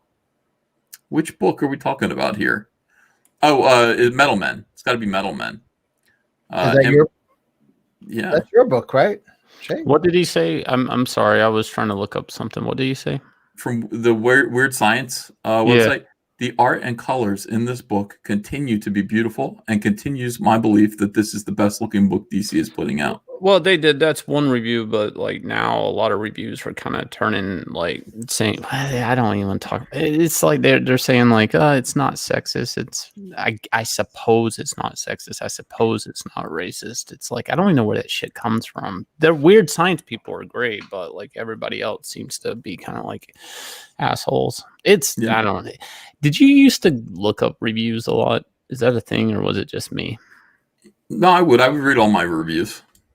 You know, and there's like some guys. There's when I was at the tail end of my career at DC, there would be this one group of guys that would go. This one little pipsqueak. He'd go, even though Ethan's an asshole, this book it's okay, but he's an asshole. And I'd be like, I'd write to him and go, what exactly is your deal? It's like, why would you say that in a review? Like, fuck you. I hate that dude. I still see him around. I'm like, fuck you. Every time I see him, I go, fuck you to him. What do you see? That's one reviewer. I'm just like, why don't you keep it to yourself? I'll come down there and slap you and your mom. Amateur Ant says, everyone should watch the Pence-Harris debate because then you're going to get the policy of these two people. All villains think they're right. It's a key trait, says Bird Gang. Ethan, are you excited for Pence-Harris tonight, says Snarkticon DM. Hell yes, I am. I'm popping that popcorn. Cecil harasses me all the time. It's personal and targeted directly at me, and I pay him well to do it, says Pete Callen. Harry Bergeron says he kept saying he'd see Comicsgate culture in the super chats, and all the super chats proved that Comicsgate was polite. Starticon DM says Mark and Ethan down by the schoolyard. Mark Wade. Yeah, we're gonna fight. EFAP the stream with Cecil, says David L. Dan clearly doesn't believe in consequences, says Pete Callen. Mitch Rockage points out that Netflix got indicted by a court in Texas. That's amazing. They did. That's they amazing. Showed the movie to a jury, and they were like, "Yeah, this is kiddie porn." How do people not see that? Like, there's going to be multiple lawsuits because it's fucking. I've never seen the movie. I don't want to see it. I get fucking very angry at shit like that, and but people are like, "All right." When you go and see it, it's worse. Like, it's not like the people are overblowing it. It's worse. So it's worse than who was it? Anna was telling us about it, and I was like, "You got to stop, Anna. You got to stop." Like, Anna was telling us about it, and it was way worse because I thought what it was just suggestive dancing by 12-year-olds or 10-year-olds or whatever, and I went, "That's pretty bad." It's way worse than that. Yeah. It's like, no, she's been doing the Lord's work. She's like worked up every day screaming about cuties. Like, she's like fucking gone bananas over it, but good. People need to draw attention to that shit. So what somebody asked in the super chat, I've never went to the end of Dan's videos, but he basically puts old animation at the end for a few seconds at the tail end of his videos, and he has like Daffy Duck fighting Nazis in a submarine. Yeah, that probably was a dig at you or CG altogether. You're Nazi. I mean, I guess I don't know. I mean, I try to comport myself well. I explain myself. I try to. I mean, if people are just still going to be dicks, and insist, like, if you thought I was a Nazi, why would you talk to me? It's odd. He kept trying to bait you in. You were good. You were calm because he's like, you're a coward. You're cowardly. Richard is coward for taking him to court. That's what cowards do. That's not what men do. He's gonna be a baby because, like, he was saying shit like that the whole time, and you were just like, well, you didn't fucking go for it any time. Watching that though, the composure between you two, like, he had the charisma of, like, if you tie a dog to a tree, like the leash, and you walk back outside an hour later, and the dog keeps going around the tree the wrong way, he can't untangle himself, and then eventually he's just choking. Like, that was kind of like the whole thing, like, in a nutshell. Like, that was he seemed like over caffeinated or something. He got way hyper in the middle of that. He was shot out of a cannon, and he had like a pep talk beforehand. Somebody was like, "Don't let him do this," and like, he, and you were just kind of like, these people. I mean, again, I just, Andrew's like, why do you talk to why do you talk to people like that? And I'm like, because it's a chance for me to shine. You know what I mean? The thing about Comicsgate is we all shine brightly, and you can't really tell who's shining. When you're talking to people who are dark like that, it's just a chance to shine brighter. And it's like, the sun really only shines when it's, you really appreciate it when it's dark out. And the sun comes up and it's day, and you recognize the difference between day and night. And that's what we do with people like that. It's important. Otherwise, who knows? There's no contrast. There needs to be a contrast made. Amateur Ant says Elizabeth Taylor or Michael Jackson. Amateur Ant says, he got that one already. What year? Yeah, that's a good question. 64, No, even before that, like in the late 50s. Well Hung and Dung says, I can get trafficking Brazilian women, but frogs? Yeah, I know. Well, no, there was a whole documentary on Netflix or something at some point in time about trafficking exotic animals, and they would go to the extent of like making fake basketballs or something that would hold a monkey inside, trying to get it across the border. It's a whole thing. I mean, once you get the animals out of the country, I mean, of course you can just breed them, but like exotic pets is a thing. He's a real human boy with feelings, says Snarktakundium. I don't think you are, Cecil. I think you, like, if you actually were, like, you wouldn't have to say that. So whenever you say you have feelings, I'm like, fuck that. He's lying. $10 confirmed for Lily. Oh, they want to buy my cat. They can buy my cat. No, Lily Munster. No. This was back when everybody was talking about cats. I said I'm getting rid of my cat because I will fling my cat. Is she fixed? Yep. So you could breed her. What are you talking about? She's fixed. I know. I'm saying that if you could, then she'd be worth some money. Tell Shane about Nasser's cat. He'll belly laugh, says 200 Watt Studios. Yeah, this Nasser thing is killing me. I gotta say, it is pretty funny. What's going on? Comic Book Hut and him are fighting? Yeah, I don't know why Comic Book Hut's getting into it, but that's not what's funny. Like, first of all, Nasser's fighting back with Comic Book Hut, and I guess I'll just sit back and watch that and laugh. Comic Book Hut is just kind of like I looked, he did a couple videos about me and they didn't get views. Like, they got like 150 views. So normally they get 700 to 1,200 views if he talks smack about me, and they're just not anymore. So he senses a little heat coming off of Nasser and Donald.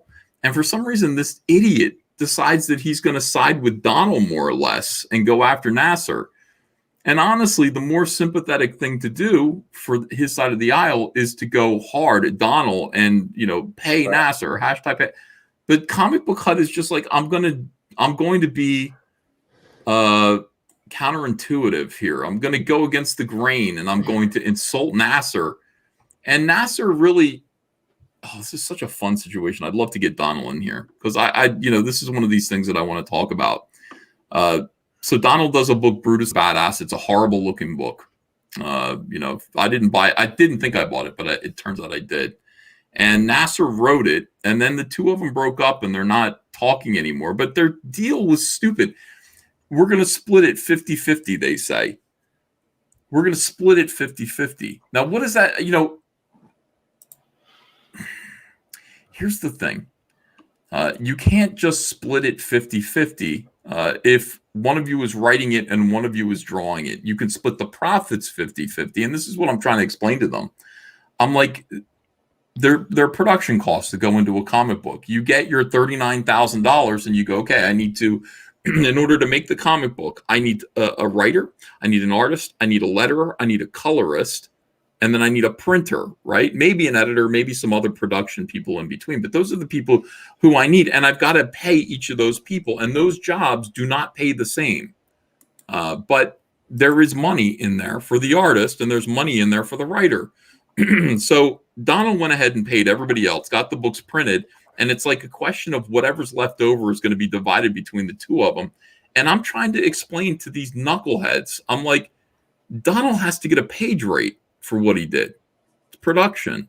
You can't say, we're just going to split it from here. If Donald didn't draw the book, if Donald just walked away and didn't draw the book, I don't want to draw it, I'm going to get, then you'd have to pay an artist to do it, which means there's money in the budget. So now it's a matter of, Donald has to decide, they've got to decide between the two of them, how much money Donald is going to get per page. And I would keep it low. I'd say $100 a page. Donald's page rate for drawing, Shane, 48 pages of artwork. Can you imagine just doing that for free and then splitting it with the fucking writer? It is for somebody who works in comics, that's an insane idea. That is an insane idea. I've heard some people cook up things where like we'll create our own stuff in those teams where there's a page rate established and then, they're so stupid. They didn't do that. They didn't establish it. And now, it's like, well, we just said 50-50. And it's like, okay, but Donald drew 48 pages. He needs to get a page rate. Otherwise, this is thievery. You're stealing. Didn't Donald bring him into it, though? Yes. So the idea character. So stupid. And I like Donald and I like Nasser to some degree, even though Nasser's getting on my nerves. But they're both so stupid. They didn't just sit down and go, okay, so this is what we're going to pay people. And here's the artist fee. We're going to have $100 a page to pay an artist. We got $20 a page to pay the writer, which is fair. That sounds about right. If it's $100 a page for an artist, it's $20 for the script. Yeah, that's right. Industry standard. I mean, it's just the percentage of things. So, Nasser should be collecting a nice check for like I don't know, $1,000, and Donald should be collecting a check for $4,800. And then after that, what's left over, you can split between the two of you, because that would count as royalties. So that's royalties. But Nasser's like, that's still, he can't take a page rate. That's some chicanery. And I just, talking to these dummies and trying to explain this to them and let them understand that it's like, if Donald doesn't take his page rate out of this money, then you are stealing from him. You're basically saying that he did this work for free that you're profiting from. You're taking 50% of his art money that he worked for. There's man hours, though, like literally physical hours. It takes, of course, longer to draw the art on a comic page than it does to write a comic page. You know, like I mean, you have to account for that. That's why you establish those rates, and that's usually why those rates in comics are kind of scalable. Yeah, you know. Well, I mean, giving Nasser $1,000 to draw a script is ridiculous already. It's insane. It's already insane.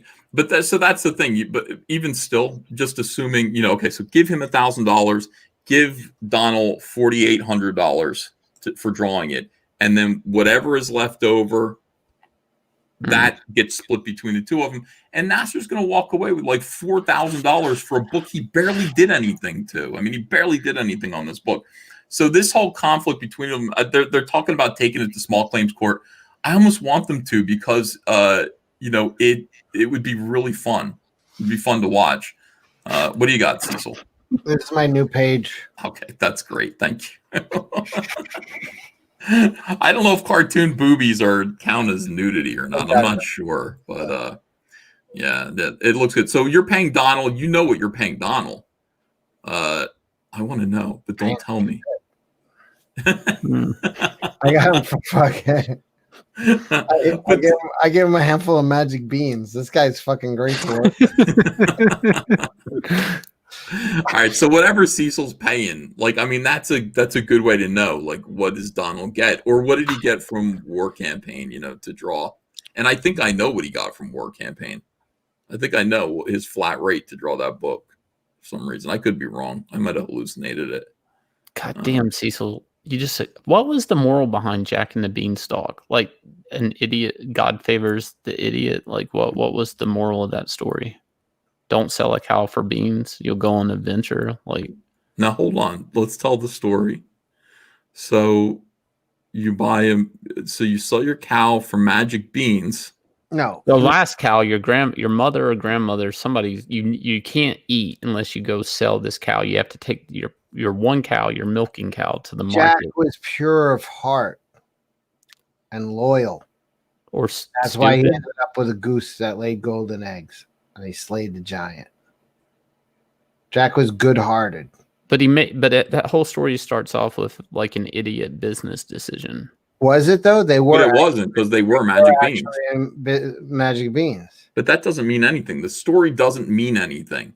He goes up. So he gets a beanstalk, goes up, and he gets some gold from the giant. He steals the giant's gold. The giant comes down after him, and then he chops the beanstalk down and kills the giant. What an asshole! Doesn't he steal the goose that lays golden eggs? Maybe he does. He steals something valuable from the giant. The giant did nothing wrong in the story. You're right about that, Shane. Is it? The giant did nothing wrong. So Jack's an asshole. He's supposed to sell the cow, the last cow, so that the family can eat. He comes back with a handful of magic beans. His wife looks at them. She throws them out the window. Yeah. They grow a beanstalk. So it basically means women are wrong. Women need to listen to their men. That's one thing. He goes up the beanstalk. He robs the giant. Like, he goes up there and he jacks the giant. Like, literally just steals from the giant. The giant's like, bitch. And he comes down after him down the beanstalk. And Jack chops the beanstalk down, killing the giant. The giant falls to the earth. And everyone's happy except for the giant, who got fucked over. Actually, the giant didn't try to kill him. He just wanted to eat. The fee, fi, fo. Oh, he wanted to eat him? Yeah. Remember that fee, fi, fo. I smell the blood of an Englishman or something like that, and he wanted to eat it. That's how terrible. I know, but that's what he says. So he wanted that giant was just hungry.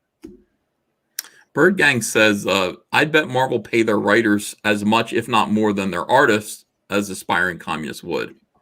No, I mean, you know, I think the best writers get paid about $125 a page for a script. It's like, I get way more than that. You can write, I know, you can write like 4 scripts a month, you know, if you're a writer. And if you're a popular writer, you're going to be writing more than that. That's plenty of money. And then the royalties split evenly between writers and artists. So you really make up your money in the royalties. Meanwhile, artists are slaving over shit. Like pages take a long time to draw. So artists need to get paid way more than writers do. And that's the thing that, you know, people see. The thing about the Nasser versus Donald situation is that it doesn't take into consideration the fact that, you know, Nasser could just shit out the script, hand it to Donald, and then Donald is going to be spending the next 3 to 4 months of his life drawing the story. And he deserves, in order to keep it fair, he deserves to be paid a page rate just like Nasser does. And then you split the whatever's left over, the profits. There's actually a funny example of this. You remember All-Star Batman and Robin, right? The Frank Miller, Jim Lee book they never finished, right? Yeah. You remember that one issue? It had a crazy Batcave triple fold out spread. It came all folded up and whatever. So Frank Miller's script for what would that have been like? Let's pretend it's like 3 pages, maybe 4. I don't remember. It could have folded out both ways. Who knows? But he just said, draw this cave like a motherfucker, Jim. That's all it said. And he got paid for 4 pages of script. 4 pages of script, yeah. And Jim Lee had to spend like 2 weeks on it. 2 of his weeks life, on drawing. You know, I don't know if you remember that spread, but it was just I samurai armor and everything in there, and insanity. See, that's the thing. Like, there is nothing that a writer just says, you know, draw a whole fleet, an army. See, a writer could just say an army of monsters attacks. And that's like a few words. That's all you need to tell us. But it's going to take a long time for us to draw that. And you got paid your page rate for that. We're going to get paid hours. But, you know, it's a crazy differential in work. Sean Tillman says Jack is Antifa. That's his point of view about the story. Probably. Slick Rick is saying Nasser is a thief too. So let's get back to the point. It's Comic Book Hut versus Nasser. So it's like Clash of the what's the opposite of Titans? Midgets. Maybe we should just call it that. Clash of the opposite of Titans. It might be the perfect.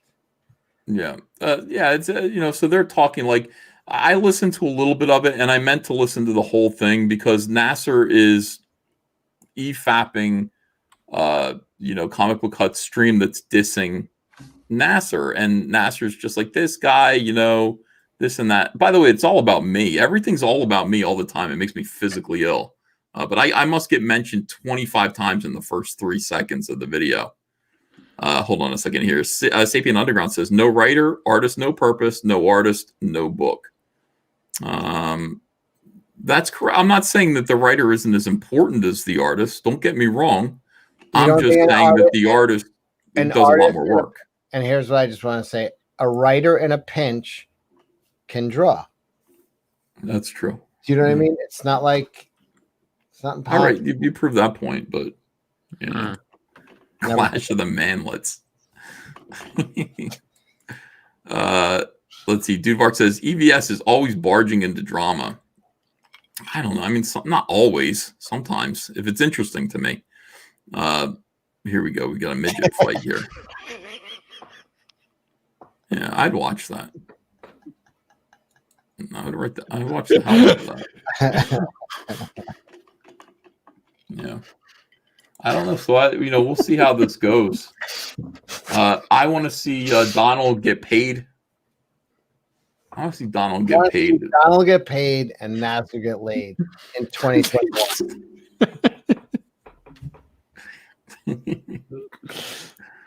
These guys are always wrong. Like, Nasser surrounded himself with a bunch of people who are always wrong. Always wrong. You know, it's like you listen to him and you go, no, that's wrong. Listen to me, Nasser.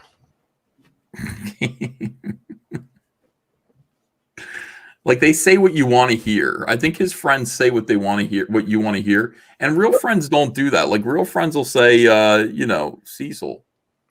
Yeah, listen, Nasser, follow Ethan to the highway to hell, or follow me to the stairway to heaven. Choice is yours. Zeppelin's a better band. Yeah. By the way, I you know Jimmy Page? Yeah. I know Jimmy Page. What? I met a guy who was friends with someone who cleaned up one of his hotel rooms. Holy shit. Big star. Oh, yeah. They wrecked the place. Let me ask you this, Cecil, and be honest. Yes. $100. Is that less than or more than you pay Donald DeLay for a cash grab? Theoretically, I pay him more. He has not gotten a dime yet. Okay.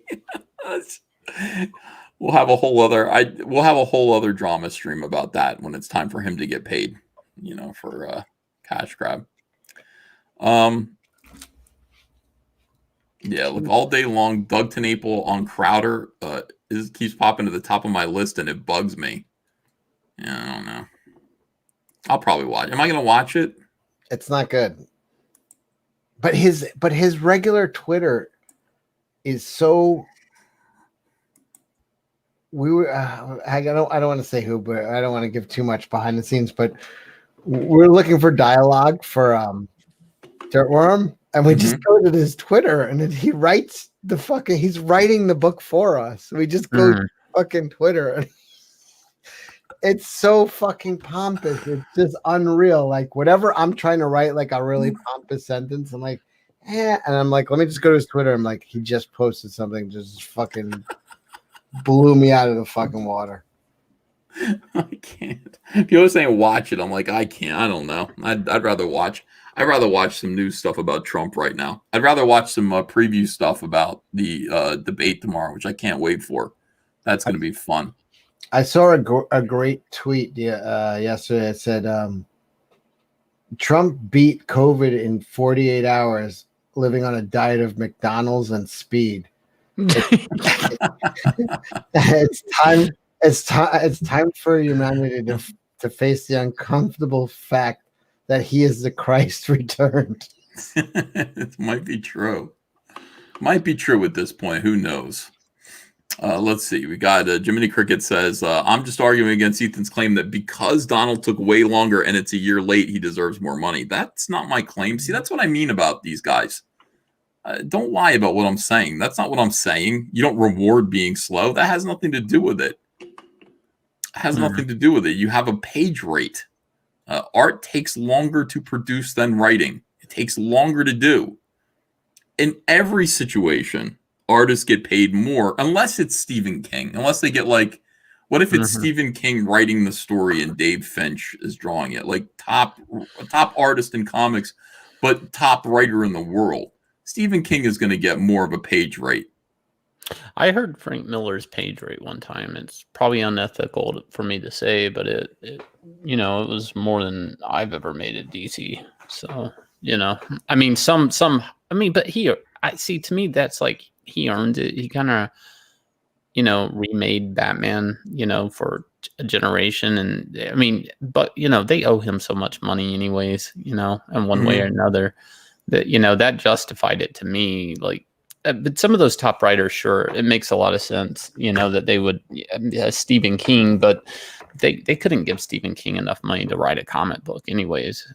He did write a comic though. He wrote a backstory, and it was for Scott Snyder's American Vampire, and it was just a backup story, and that's kind of what got him in the industry. Is I guess Snyder used to be like an intern or something for Stephen King. Really, yeah. Some of these guys come in. Seriously, like Creep Show, was that a comic? I saw a cartoon of Kate Dave. I didn't watch it though. They said Bernie writes into the art. I think it was a comic for the movie. No, I thought it was a comic for the movie. I may be wrong, but go ahead. What was it, Bart? This drives me absolutely nuts here. They didn't agree to a page rate. They agreed to a 50. This is the Nasser argument between this whole thing. Changing the agreement at the end doesn't fly. Well, that's like saying somebody's just made a full deal. This is kind of like the Jack and the Beanstalk thing all over again. But here's the thing. I've been handing Donald magic beans this whole time. I'm like, hold on. Donald is so. I mean, and the thing is, this is so stupid. It doesn't matter that they didn't agree to a pay. They need to agree to a page rate now. Okay, if they didn't do it then, they need to do it now. And here's why I'm saying that. I want you to use your imagination. So the book got lettered. That's production. The book got colored. That's production. They had to pay somebody to do that. What if Donald did it? That's why you just take a step back and go, what if Donald said, you know what? These are 2 jobs that need doing for this book, and I'm going to do them myself. Does Nasser suddenly get half of the lettering fee that was paid to a letterer that Donald? You understand, these are jobs that need doing to produce the comic that is going to be profited from. You need a writer, you need an artist, you need a letterer, you need a colorist. If Donald did all of that himself, then Donald should claim the funds allocated for those individual jobs. And after that, there's still plenty of money left over to be divided between them. But the idea that Nasser gets to split the page rate that is implicit, in the very least, when you're producing a comic book because of some deal that doesn't make sense. And it pisses me off. It's Donald's character, right? That's Donald's problem. But that's a whole other thing. That's like, does Nasser deserve it? Because Donald, he already made that deal. That's not the point. The point is that there are jobs that need to be done in order to make the comic, in order for there to be a profit, and there should be money allocated to get those jobs done. For example, if Donald decided not to do the artwork, if he hired me to do it instead, I would say, I need $100 a page. Yeah, right. And then that money would go to me, obviously. Okay, so that proves that there's money in the budget for the artist. Just because Donald did it doesn't mean that he's doing it for free. That's just not the way it works. The 50-50 split should be profit, not the production of the fucking comic. It's an absolutely ridiculous thing. So before this goes forward, if I were, if I were negotiating this, I would say the 2 of you need to sit down and establish what the rates are for the actual labor that you did, not the profits, the labor that you did. And once you accept your paychecks for the labor, then you split what's left over. Drives me absolutely insane. Okay, anyway, let me see. Cecil. Yeah. So this is him responding to a guy who's like, hey, your book made me happy. I'm not reading your backlog of tweets to get faux outraged. Just keep making books that put some light in my life. That's my number one best compliment a creator can get, is to have someone who completely disagree with you on everything, but have their heart warmed by your creation. I actually want to make something so good that even I can't stop someone from loving it. The perfect work of art. That makes me sick, dude. It's so fucking awful. It's so self-congratulatory. It's so fucking terrible. Oh my God. I actually want to make something so good that even I can't stop someone from loving it. It's like fake self-deprecating, but it's really like, oh God, it's so gross. Yeah. So he may get a writing credit in the book, because I can't write him better than he can, and he just pumps this shit out all day. This is craziness. Ultimate Going says that final sentence is vile. Yeah, that was the worst part, was the final word in that.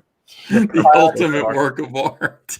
Earthworm Jim 2. The perfect work of art. Oh God. I feel like the word perfect, I never want to commit to that, like on anything. I would never say I've ever created anything perfect in my artwork. I would never do that. A guy throws the word perfect around a lot.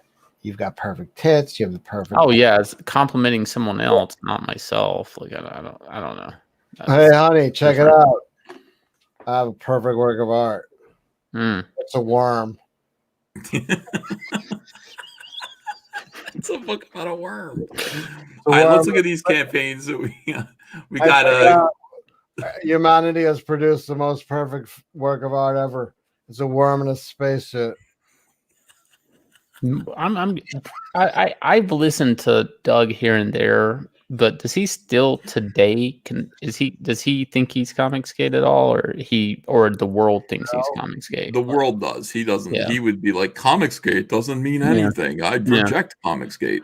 You know, when it's like Comicsgate is just like a way of saying, you know, hey, you know, you have been blacklisted by the mainstream comic book industry, and you now find yourself still doing comics anyway, despite that.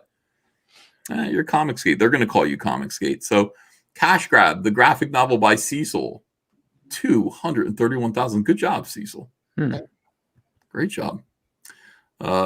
Shane Davis's Starlight Cats. If you haven't backed Shane Davis yet, make sure that you have. We just got a couple more backers. Thanks, guys. Thanks, guys. And Cyberfrog 2 Erect Planet Electric Boogaloo. We're at $91,000. We're just $9,000. I can do math. $9,000 away.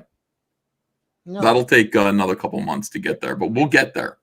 We will get to 1.1 million. And my new campaign, Cyberfrog Warts and All. This is the hardcover collection of all of the Cyberfrog books from the 1990s. It's a hardcover omnibus. They're $8,909 away. Oh, that's right. Yeah, from strictly speaking.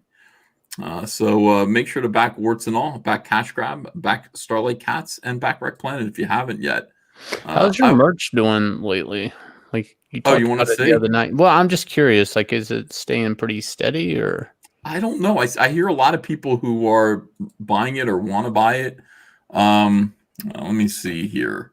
I've heard a lot of compliments on your hoodie. Like people have said, like, "Hey, you should do a hoodie like Ethan." And I'm like, I'm not doing a hoodie. Yeah, we're talking about. It's great. Yeah, hoodie's great. 134 hoodies sold, which is fantastic. By the way, I can look at the SKUs and we can see how fat Comicsgate is if you want. Don't do your doxing people. No. You just it says how many of each size that that people buy. I won't do that. Let me see here. Caps. By the way, check this out, Ethan. This was 2XL. Yeah. This is quite roomy on me. Really? Look at that. I'm shrinking, motherfucker. I'm gonna be like a real human being soon. I'm getting fatter and fatter, but I don't know. Just Andrew's like, are you ready to diet yet? I'm like, I don't think I am. You know, I just tell her like that. I don't think I'm really ready yet. You're not like Biggie, ready to die. No, I'm not. I just, you know what it is? It's like, I just feel like, I don't know. I feel like it's not the dieting that I have a problem with. It's the exercise, like getting out and running. I want to run. When I run, I feel good, but I can't get myself to do it. And that's the fucking problem. I'm so lazy right now. The diet exercise matrix is to change yourself. It's 80% diet, 20% exercise. Well, I understand that, but I mean, I still need to get out there and. Food is fucking great, though, man. Like, that's true. Food is great. Food is life. It's fun. It's fucking boring not to eat, and like. It's really exciting to go. It's dinner time. I wonder what I'm going to eat. You know, I like it. Maybe I like it more than other people do. I don't know. This is now that I'm. Yeah, but you're married. You're settled in. I'm still trying to get some pussy, so I gotta get back down to human weight. Yeah, I can see what you mean.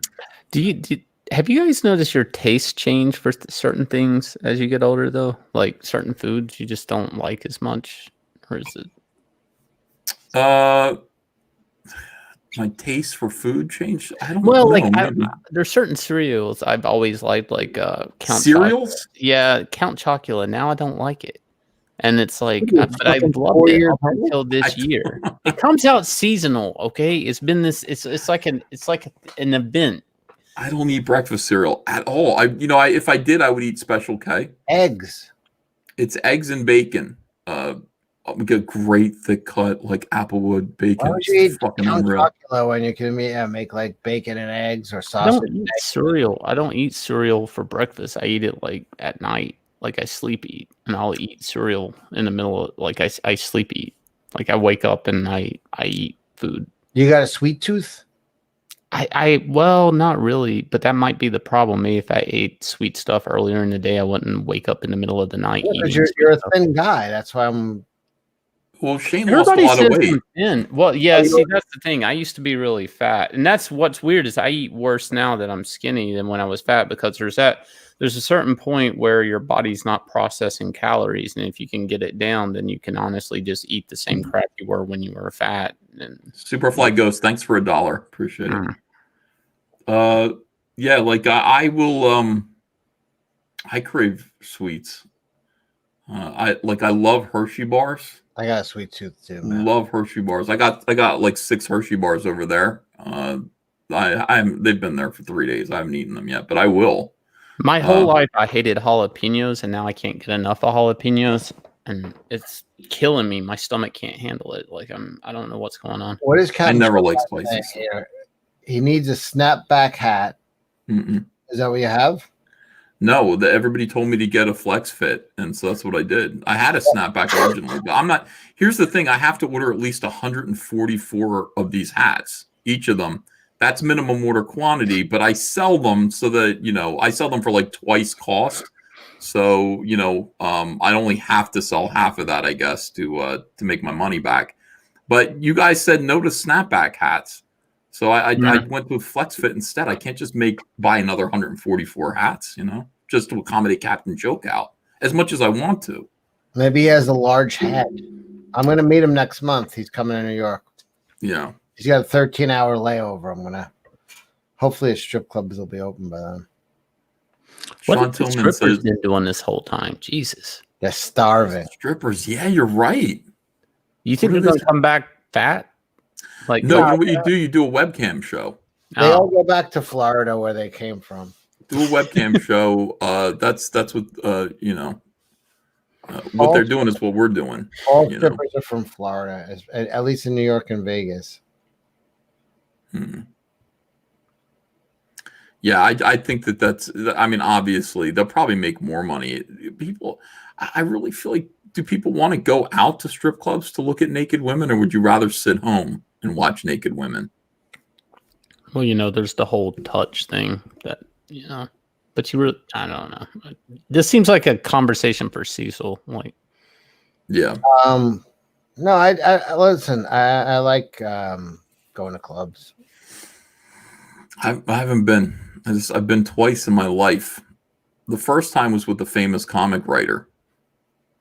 Took us all out, and Fraga was there. Dan Fraga and I went to a strip club in Northern California. Famous writer. Famous writer. You might be able to guess him. Really famous. DC Alan Comics. Moore. Alan Moore. No. Is he English?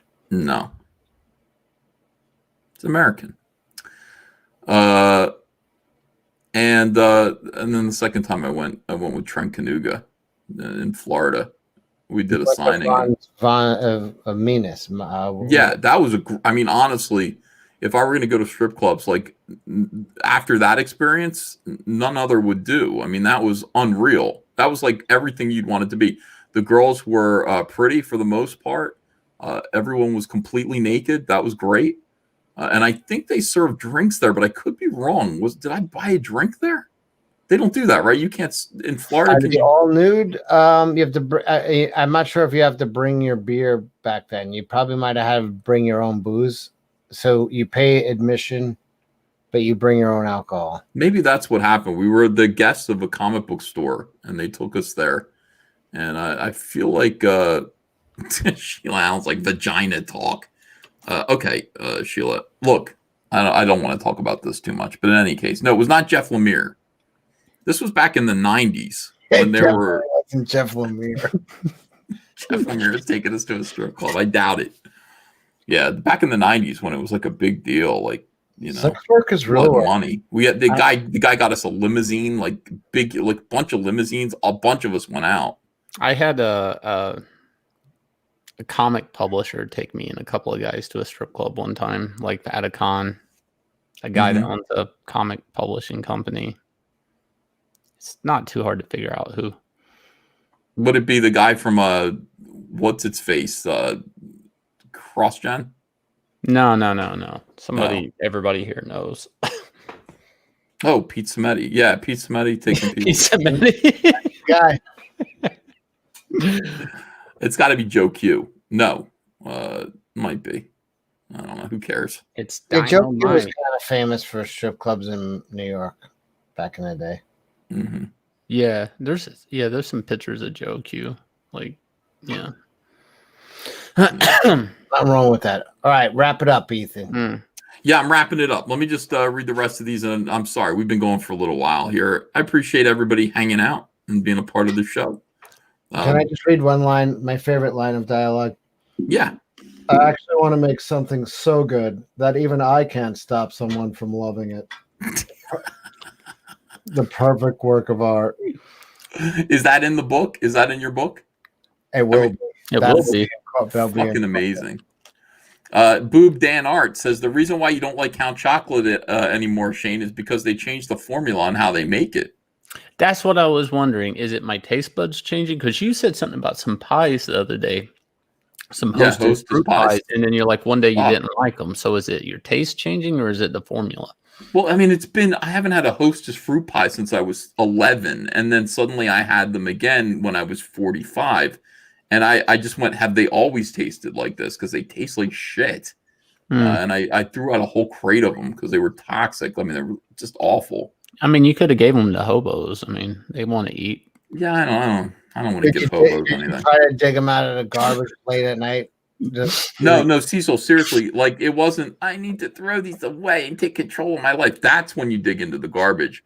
When you throw something away because it's literally gross. Have you ever thrown something away because you're like, I don't want to eat this, and then dug it out of the garbage later on that night? Has that ever happened? It'd be funny to say yes, but no, I've never done that. That's never happened. Not at all. Have you? Yeah. Okay. I was drunk at a con one time, trying to make it back to my hotel room, and it was like, and I was hungry. He's laughing. The fact he's laughing, he knows he's done it. I didn't picture as a fat guy, but last year I threw I bought a thing of Snickers like Halloween candy, and I ate one of them. And I'm like, I can't eat this shit, and I threw it in the garbage outside. And I woke up at like 3 a.m. I'm like, those things are fine. And I'm fucking like. So walking back, there's a box of pizza, and the lid's half open until you open it, and it's like there's a slice there. Somebody's throwing it away, and I'm stumbling to my room. I might as well stumble to the room with a cold slice. You gotta be kidding me. You would eat some dirty hobo from your hotel's leftover room service? I was drunk, and all I know is you ate somebody's food that they put out in front of their room? Yeah, to be picked up by room service. That's so disgusting. There was a pizza crust in my bed. That's all I know. I don't know what happened in between. You did. You know what happened. God almighty. That's really foul. They could have ejaculated all over it. Like, you don't know what's going on. Yeah, people go bananas in their rooms. It's a hotel. I mean, people are in there making hardcore pornography, and they're shooting semen all over the room, all over their food, and you're sitting there. Oh, that's so disgusting. Oh my God. God help you, Shane. Sean Tillman says, Shane, you should really make a hoodie. Make it white with a hood with a slight point. Right, Cecil? All right, so that make a nice KKK hoodie. Captain Chookout, we read that. Superfly Ghost, thank you. Liquor Jim says, what's all this hogwash about cash grab actually being completed? I checked my mailbox after backing and received everything I was ever going to get. Yeah, everything for here is gravy. Sapien Underground says, writer, artist, cred matters more than hours, skill, money. Yeah, I know. Cuties, animals equal rage, actual sex traffic, shrugs. Bird Gang says Ethan has The Shining. I don't know. Cuties auditioned 650 girls for that movie, says Sean Tillman. Is that true? They did. Yeah, that was true. That was one of the concerns, is what did they do with all the audition footage? Fucking hell. What? Amateur Okay. All fairness, though, I'm not trying to interrupt, but 650 parents signed a waiver. Think about that. That's insane. They're fucking out of their minds. They're fucking nuts. People they don't value children. I mean, all right. Who would you rather bang, says Amateur Ant? Cecil or a 70-year-old Barbara Bush? Was she 70? She's older than that. She's dead. Oh yeah.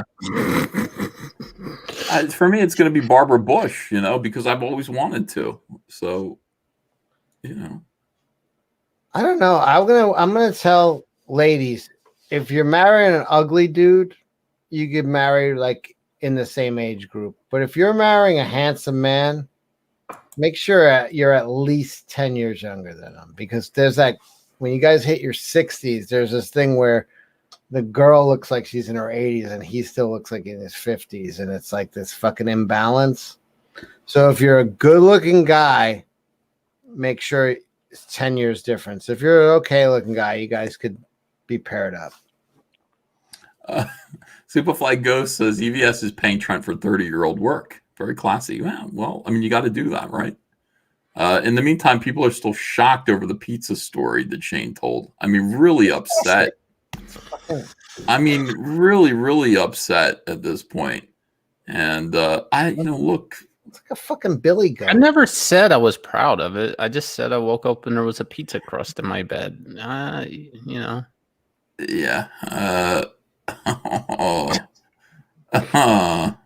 I'm reading look, I'm going to puke. People are saying Shane ate jizz, confirmed. When you check into a motel, bring a black light. By the way, my friend went to a really high-end hotel on North Shore of Long Island. They brought a daughter and all her friends because they have a pool there. It was during the winter. And he had a whole suite. He rented out for all these teenage girls. And him and his wife were in a suite, and they open up the TV cabinet, and there's like a paper bag there. And that room, and he opens it up, and it's just filled with dildos from the last fucking people that they made. Like, people go to those rooms to just get shit going on. You can't. They were fucking and eating in that bed. You know what I mean? It's like the rules are off. They're like, it's not my problem. Leave all the stains you want, sweetie. Yeah. Yeah. God, this is vile. All right. I love you all. Thank you for being here. We've been here for 4 hours now, which isn't bad for me. And I did the stream before this, which I hope you guys go back and see if you didn't watch it yet. That's on the Dan Shahin or Shahin. Shahin, I think Shahin. Yeah, channel. There's a little tension there between me and that guy. I don't know why. What? He was amped up, man. He was looking for a fight. You talked him out of a fight. You talked him off a ledge. Yeah, he was wound up and early on in that. He came out like looking for trouble. Well, you're looking for trouble. You came to the right place. You're looking for trouble, running all over my face. I was born standing up and talking back. Daddy was a green-eyed mountain jack because I'm evil. That's the best Elvis song ever. My middle name is Misery. By the way, look at what's going on here. Today is a high Jewish holiday in New York. Yeah. And Cuomo was like, we're going to round you up if you try to celebrate your holiday. And then they... Oh, wow. Oh, boy. That's not going to age well. Boy, bay. Yeah, they're beating up the Jews.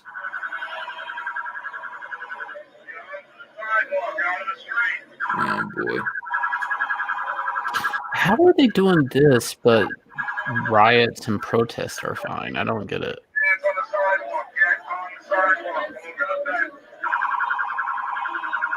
Yeah.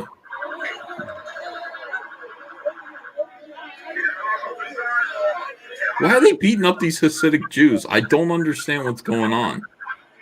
He told them they couldn't come together or something. I didn't follow it. They causing trouble? They don't think they're causing trouble. They're just jumping up and down. I feel like getting in a chair and then letting them pass me around, like, how they do. Ash and Jackal says, Ethan, please pray for my troubled time. Well, I hope you're okay, Ash. And I don't know what's going on. But, feel better. Hope everything goes okay. I don't know the solution. Shane, you have a solution for that? Shane. Why did this happen to you? I feel so bad for you. I don't know. It's the joke that you have to It kind of just rolls off me too. Like You know how this all started? We know. Let's just not. I'm gonna look. We don't have time. He's trying to get off. I'm not gonna look the article up. I'm gonna send it to you on Twitter. The article, so you can read the story you wouldn't let me tell, so you will know what the fuck I was talking about, Cecil. Okay, wait a second. Now this is serious. Ashton Jackal says my family and I are going through a bad time with health, both physical and mental. Yeah, a lot of people are, Ashton Jackal. We're goofing off here. We hope that we are entertaining to you and take your mind off it a little bit. But a lot of people are going through a bad time with their health, physical and mental. We want you guys to know that we definitely love you guys. We love our audience. We're grateful that you spend time with us. We hope we make you laugh. And, that's what we're here to do. If we can do that, that's real art. Wait, what did Doug say? That's perfect work of art. Perfect work of art if we can get you to do that. So perfect work of art is a worm. Ash and Jackal, hang in there, pal. Hang in there. A lot of people are going through what you're going through, and it's going to get better. We love you all. We will see you again tomorrow with another video. Not tomorrow, tonight. It's already tomorrow, just because I haven't gone to sleep yet. The debate's in a couple hours now. The debate. We're gonna we'll talk about the debate when it's over with. We'll keep you guys company. Hang in there. Have a great night, a great day, and we'll see you. We'll see you soon. Bye bye. See you guys.